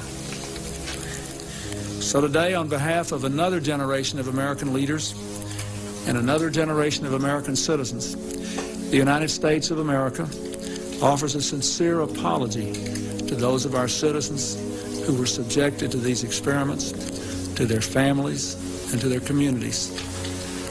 When the government does wrong, we have a moral responsibility to admit it. The duty we owe to one another to tell the truth and to protect our fellow citizens from excesses like these is one we can never walk away from.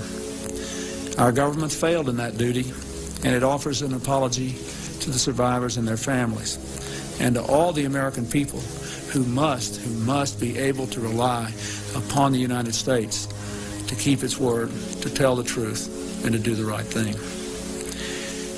Make no mistake, as the committee report says, there are circumstances where compensation is appropriate as a matter of ethics and principle. I am committed to seeing to it that the United States of America lives up to its responsibility.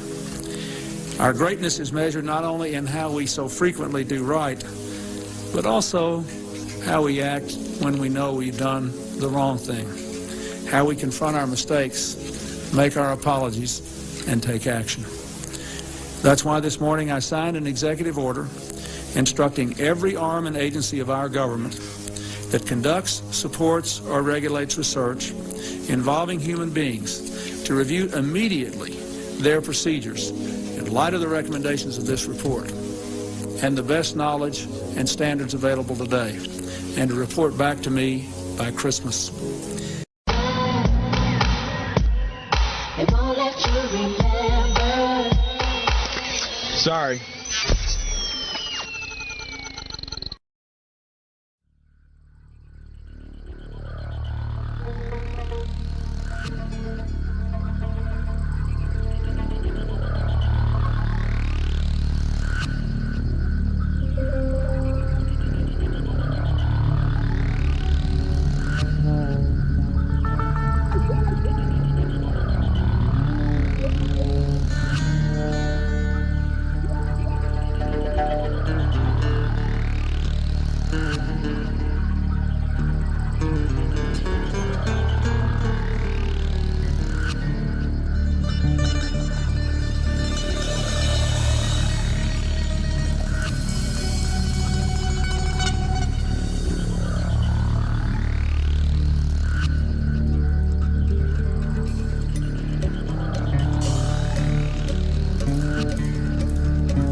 Compassion, more kindness, more love, more care. And those are simple human things that we should have towards each other. And once we start to do those simple things towards each other, start to really truly care of what's going on, I think that this presence won't be able to mess with us anymore.